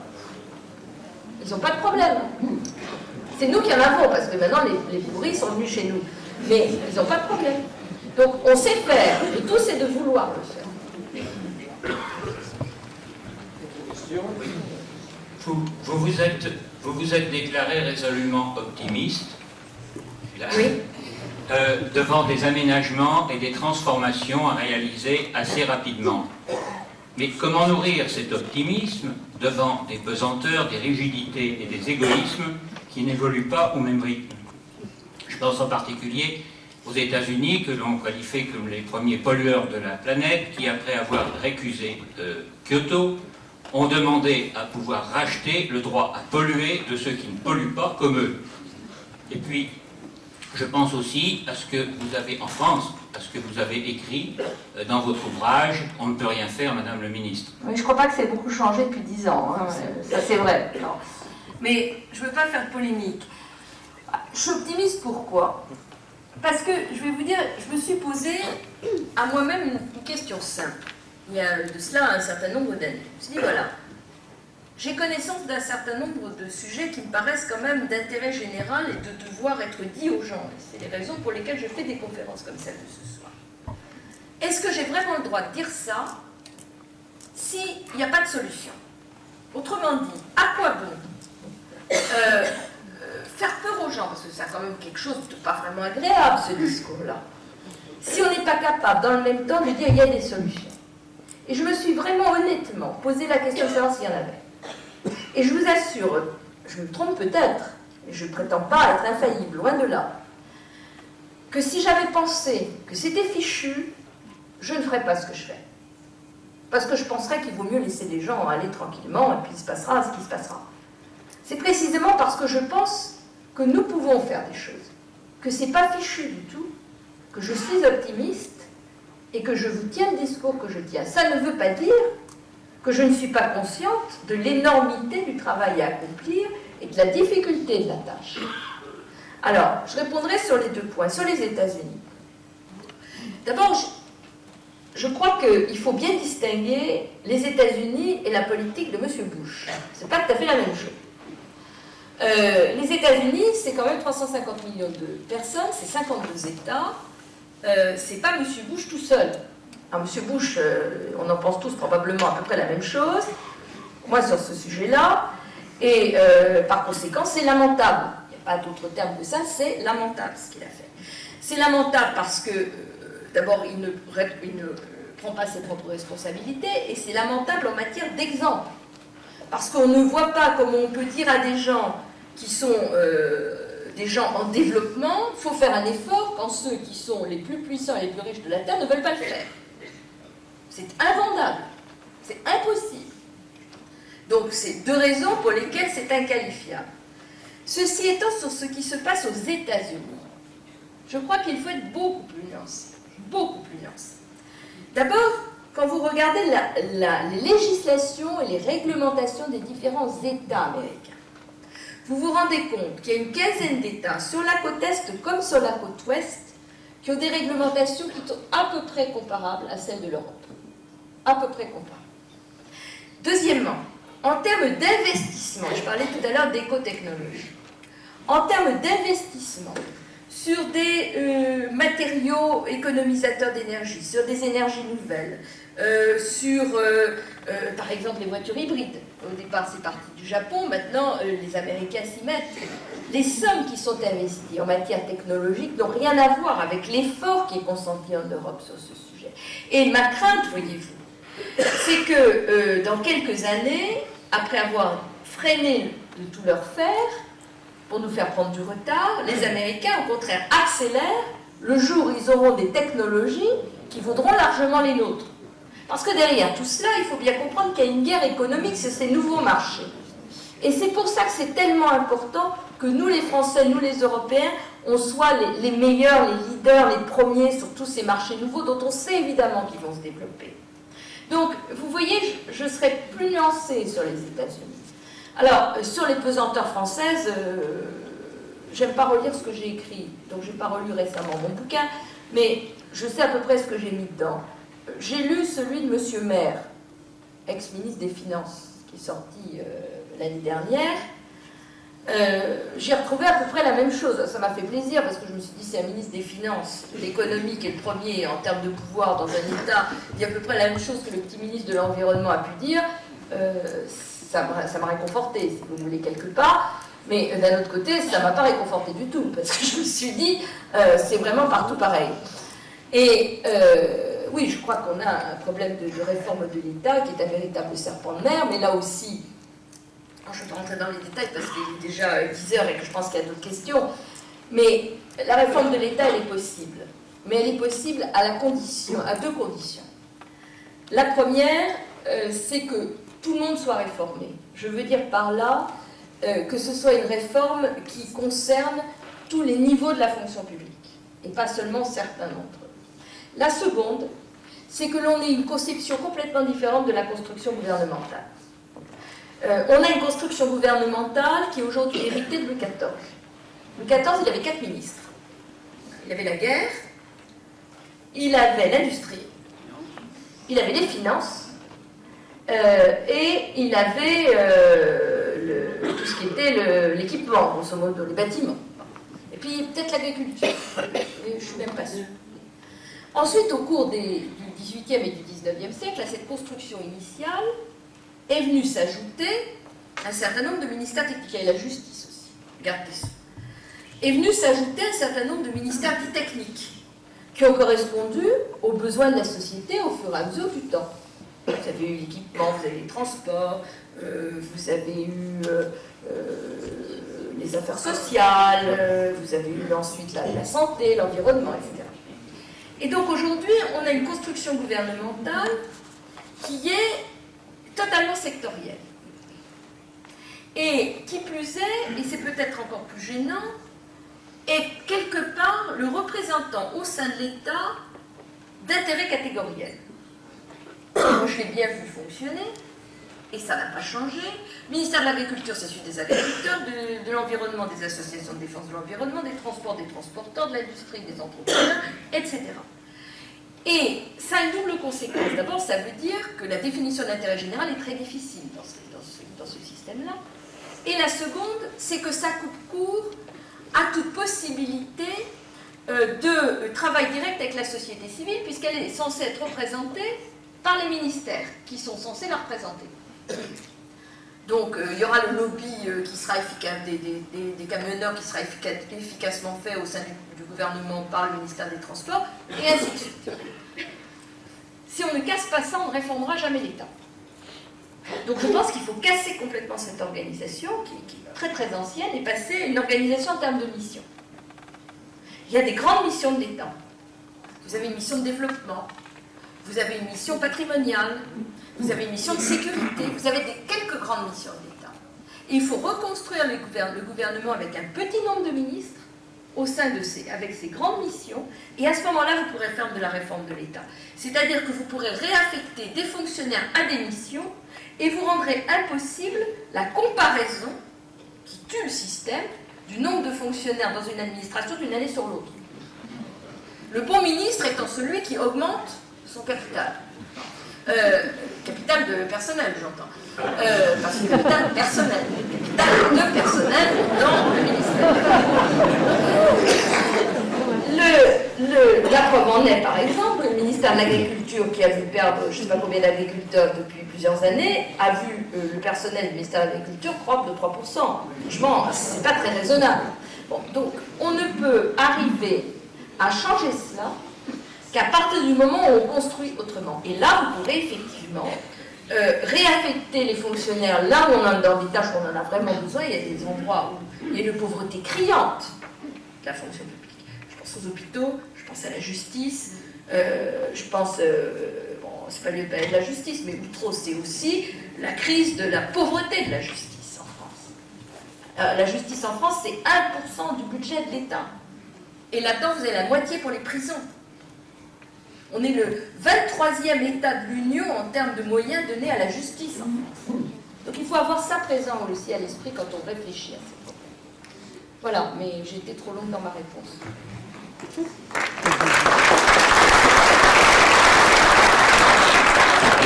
Juste faire une petite remarque et après je passerai la parole à des personnes. Enfin, je laisserai la parole à des personnes. C'est que cette organisation en forme de mission, ce ne serait pas celle de la réforme technique de la loi d'orientation sur la loi des finances qui a été adoptée par consensus. La LOLF va dans ce sens-là.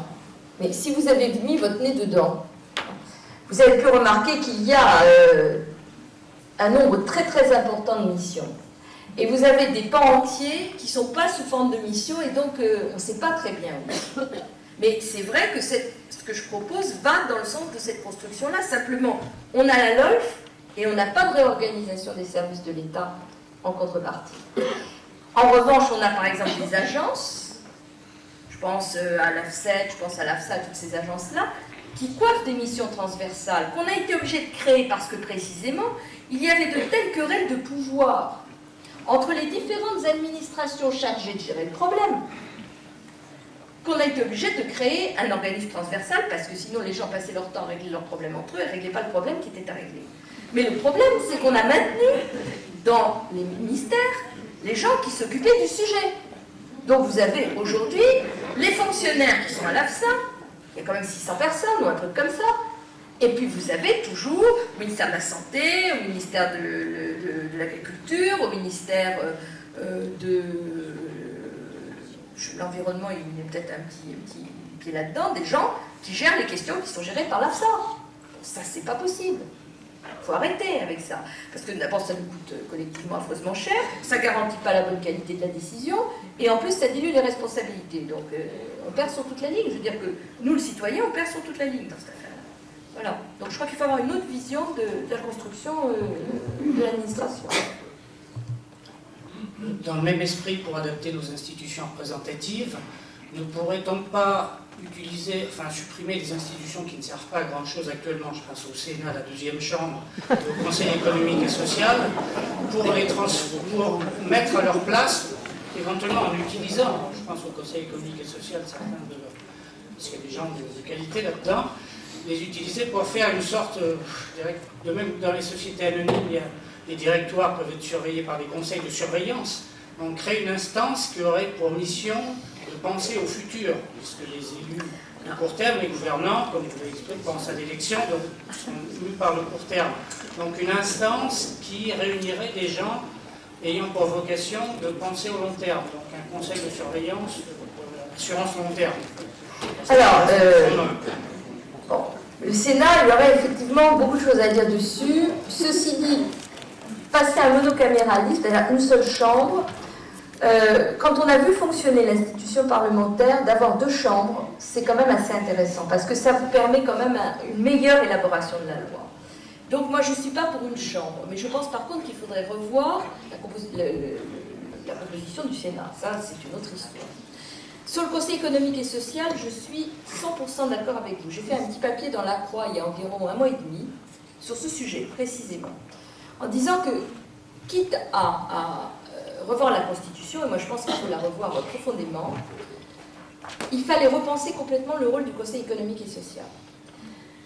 D'abord avec un système de recrutement un peu différent. C'est vrai qu'il y a des gens de grande valeur, mais je dirais qu'il y a des gens aussi de valeurs diverses. Autrement dit, c'est un secret pour personne que ça sert de point d'attache pour les gens qui ont été battus au suffrage universel, pour des amis qui sont en panne de job, etc. C'est pas à ça que ça doit servir. Donc je pense qu'il faut vraiment revoir les conditions de recrutement. Mais au-delà de cela, le Conseil économique et social devrait effectivement être la chambre de la démocratie participative. Alors pour y parvenir, d'abord je pense qu'il faudrait lui donner des moyens en termes de recours à l'expertise. Et peut-être que plutôt que d'avoir supprimé le plan et d'en avoir fait un petit machin comme on l'a fait, de recréer un plan en le mettant à disposition du Conseil économique et social, c'est-à-dire d'avoir des instruments d'évaluation. Je reviens sur ce sujet, mais ça me paraît un sujet vraiment très important. On ne peut pas piloter, on ne peut pas avoir des politiques publiques si on ne peut pas les évaluer. Ça ne peut pas marcher. Donc d'avoir à la disposition du Conseil économique et social, comme des autres chambres du Parlement, un outil d'évaluation et d'expertise. Deuxièmement, donner au Conseil économique et social un rôle qui me paraît majeur, c'est celui d'organiser la démocratie technoscientifique. Aujourd'hui, les grands choix technoscientifiques, on ne sait pas où ils sont faits. Et ils ne peuvent recueillir un relatif consensus qu'à partir du moment où d'abord il y a eu le temps de la réflexion et du débat, Et deuxièmement, il y a eu vraiment un débat ouvert sur la société. Ce serait au Conseil économique et social à l'organiser. Troisièmement, je pense qu'il faudrait lui donner un pouvoir d'initiative parlementaire. Pas de voter les lois, mais de proposer des textes. Et également la possibilité de saisir le Conseil constitutionnel, qui est 60 conseillers économiques et sociaux, comme les parlementaires, qui puissent saisir le Conseil constitutionnel s'ils estiment qu'une loi porte problème sur les intérêts qu'ils sont chargés de défendre.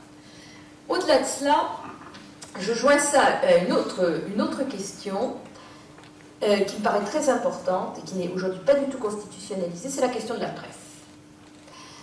On dit que la presse est le 4e pouvoir. J'en suis pas sûre. Moi, je me demande si c'est pas le premier. En tout cas, le 2e. Donc, je pense que l'exécutif est quand même plus puissant. Mais en fait, c'est certainement le 2e. Or, ce 2e pouvoir, il n'existe pas sur un plan constitutionnel. Moi, je suis pour un Conseil supérieur de l'audiovisuel rénové, qui serait constitutionnalisé et dont le pluralisme serait effectivement assuré par une élection par les 3/5 du Parlement. 3/5 de l'Assemblée nationale, ça veut dire qu'il faut que l'opposition et la majorité, quelle que soit leur couleur politique, soient d'accord.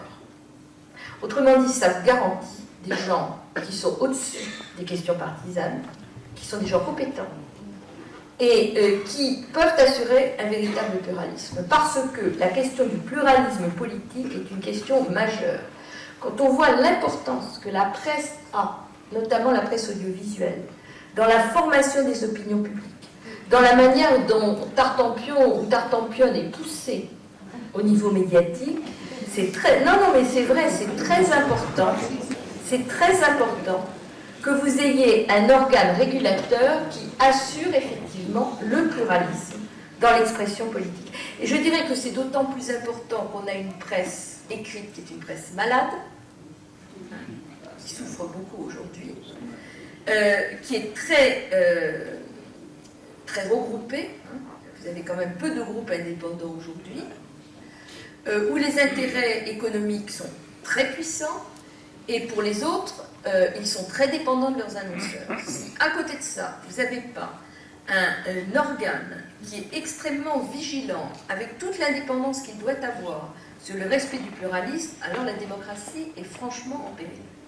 Voilà, donc si vous voulez, dans le cadre d'une vraie modification constitutionnelle, je pense qu'il ne faut pas seulement penser à la manière dont les politiques se partagent le pouvoir entre eux, il faut aussi penser à la manière dont les citoyens peuvent exprimer leurs opinions à travers une démocratie participative, et je pense que ça, ce serait une réforme constitutionnelle vraiment d'ampleur et comprise par le public.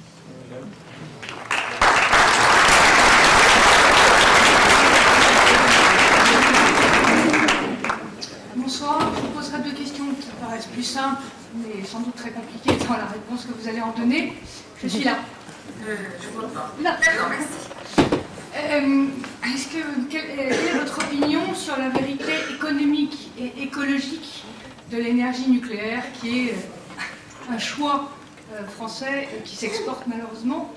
Et deuxième question, quelles sont les consciences au niveau des pays émergents en termes de développement durable, puisqu'on sait que dans les 50 années à venir, les pays émergents étant aujourd'hui connus comme la Chine et l'Inde, la conscience écologique, politique et économique est-elle à la hauteur des enjeux planétaires?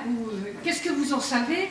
Et les contacts que vous avez au plus haut niveau vous permettent-ils d'être optimiste? Alors, je vous rassure tout de suite, j'ai aucun contact au plus haut niveau.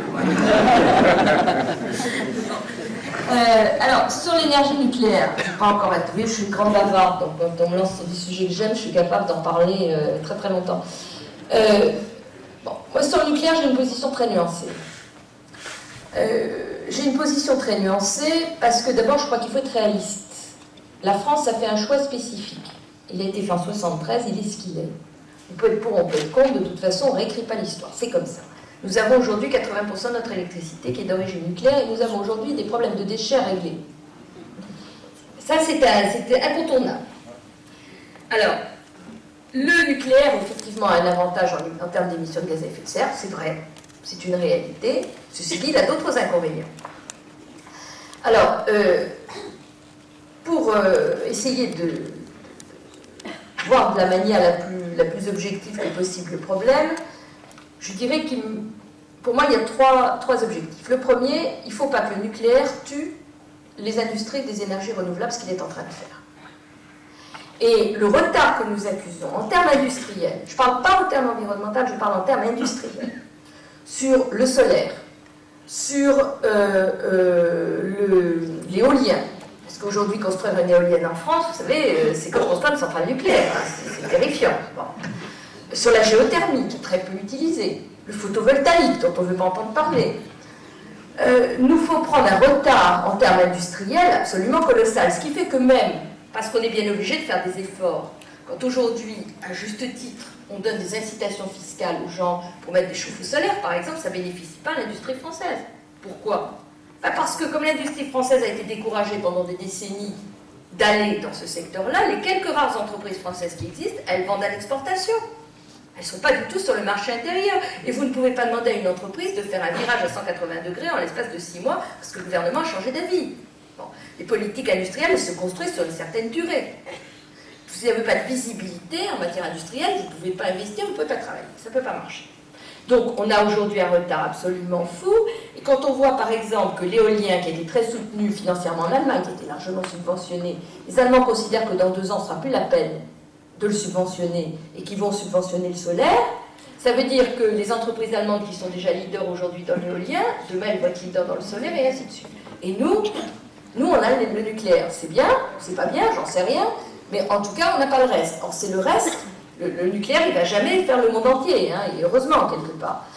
Par conséquent, le reste ne se développe pas parce qu'on a peur que si on développe le reste, on ne va plus développer le nucléaire. Problème annexe, tout l'argent qu'on est en train de mettre sur un plan d'investissement pour le nucléaire, on ne le met pas sur le reste. C'est-à-dire que quand on va mettre 3 milliards d'euros pour construire le réacteur EPR, qui apporte sur le plan de la technique, franchement, pas grand-chose de nouveau, et dont on n'a absolument pas besoin aujourd'hui sur un plan énergétique, puisque c'est valable, si on en a besoin, ce sera en 2020 ou 2025. Ben, ces 3 milliards d'euros-là, ils ne sont pas mis dans la recherche sur les énergies renouvelables en attendant. Alors, je ne sais pas où on va aller les chercher, mais en admettant qu'on les ait, ça aurait été certainement industriellement et économiquement plus intéressant, et en termes d'emploi aussi, de les coller sur du renouvelable que sur du nucléaire. Or, ce calcul-là, il n'a pas été fait. C'est un peu ce que j'avais derrière la tête tout à l'heure, quand je parlais des évaluations des politiques publiques et des choix qui sont faits.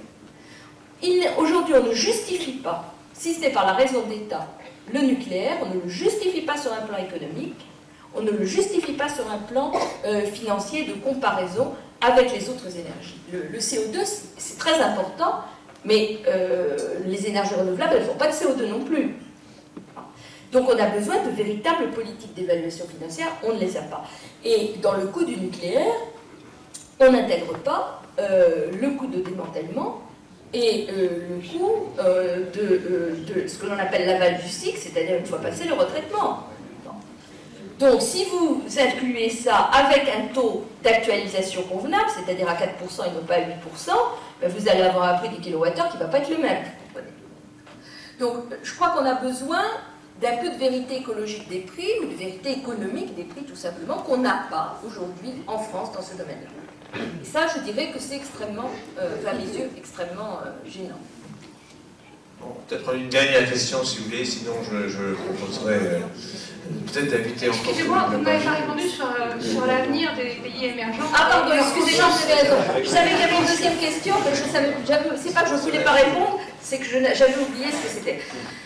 Alors, sur la Chine, comme je vous ai dit, je n'ai pas de contact au plus haut niveau, c'est un sujet qui m'intéresse, j'essaye de lire ce qui sort, parce que c'est très intéressant. Et j'en parlais avec M. de Bettini, qui lui est un connaisseur de la Chine, que je ne suis pas.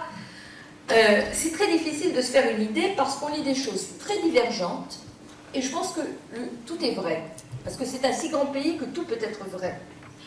On voit d'abord des déclarations très intéressantes faites par le Premier ministre qui dit, il y a 1 an à peu près, si nous voulons le mode de vie américain, il nous faut 4 planètes pour nous tous seuls. Et c'est à peu près ça. En termes de ressources, on en est là. Vous savez, si toute la Terre vivait comme les États-Unis, c'est 6 planètes qu'il faut. Et si toute la Terre vivait comme les Français, il en faut 3. Donc, il y a un problème quelque part. Hein. Donc les Chinois ont dit, nous on ne peut pas faire ça, mais on va faire autrement. Donc ils sont conscients, si vous voulez, qu'ils poussent sur le développement, mais qu'il y a des limites aux ressources dont ils peuvent disposer. Deuxièmement, ils ont mis un paquet sur les énergies renouvelables. Ils n'en avaient pas du tout. Ils en auront 10% hors hydroélectrique en l'espace de 5 ou 6 ans, ce qui est colossal. C'est colossal, 10% à l'échelle de la Chine. Vous vous rendez compte de ce que ça fait en énergie renouvelable. Donc je dirais que ça, c'est une conscience qu'ils ont. Mais d'un autre côté, ils repartent sur le charbon. Or, le charbon, même si on arrive à faire des puits pour essayer de récupérer le CO2, puisque c'est ce qu'on va essayer de faire, c'est quand même un émetteur de CO2 absolument massif. Et ce que les spécialistes disent, et ce qu'on ne sait généralement pas, c'est pour ça que tout à l'heure j'ai dit que la question était une question climatique et non pas une question énergétique, c'est que le problème, c'est malheureusement pas celui de la pénurie des matières fossiles. Le charbon, mesdames et messieurs, nous en avons pour 200 ans. Simplement, si nous utilisons tout notre charbon, c'est 10 degrés. C'est ça le problème. C'est ça le sujet. Donc, comment est-ce qu'on fait pour ne pas utiliser toutes les ressources fossiles que nous avons? Parce qu'il n'y a pas que le pétrole, il y a le charbon. Et les Anglais, par exemple, viennent de ressortir un rapport tout à fait intéressant sur le charbon. Précisément, on est en train de voir comment on va capturer le carbone du charbon pour pouvoir le réutiliser pour précisément remplacer le pétrole. Ce qui montre quand même qu'il faut être assez humble devant les choix que l'on fait, n'est-ce pas? Il y a 30 ans, on fermait toutes les mines de charbon en disant c'est derrière nous, et maintenant on dit le charbon c'est devant nous. Bon, ça apprend un peu l'humilité. Voilà, donc, vous voyez, et c'est un pays terriblement pollué. Les grandes villes, alors je ne sais pas comment c'est aujourd'hui, moi j'étais il y a quelques années, c'était épouvantable. À partir du, je ne sais plus quel étage, on ne voyait plus rien du tout. Bon, voilà, il y a 250 ou 300 millions de Chinois qui ont un niveau de vie de Français moyen. Voilà. Prochaine conférence sur la Chine, certainement. Bon, moi je pense que vous nous avez inquiétés, mais vous nous avez donné aussi beaucoup d'espoir. Et vous avez fait, dans votre débat, vous avez fait beaucoup de propositions tout à fait concrètes et tout à fait intéressantes. Je pense que vous avez passionné votre auditoire et en son nom, je vous remercie d'avoir passé une soirée avec nous. Merci.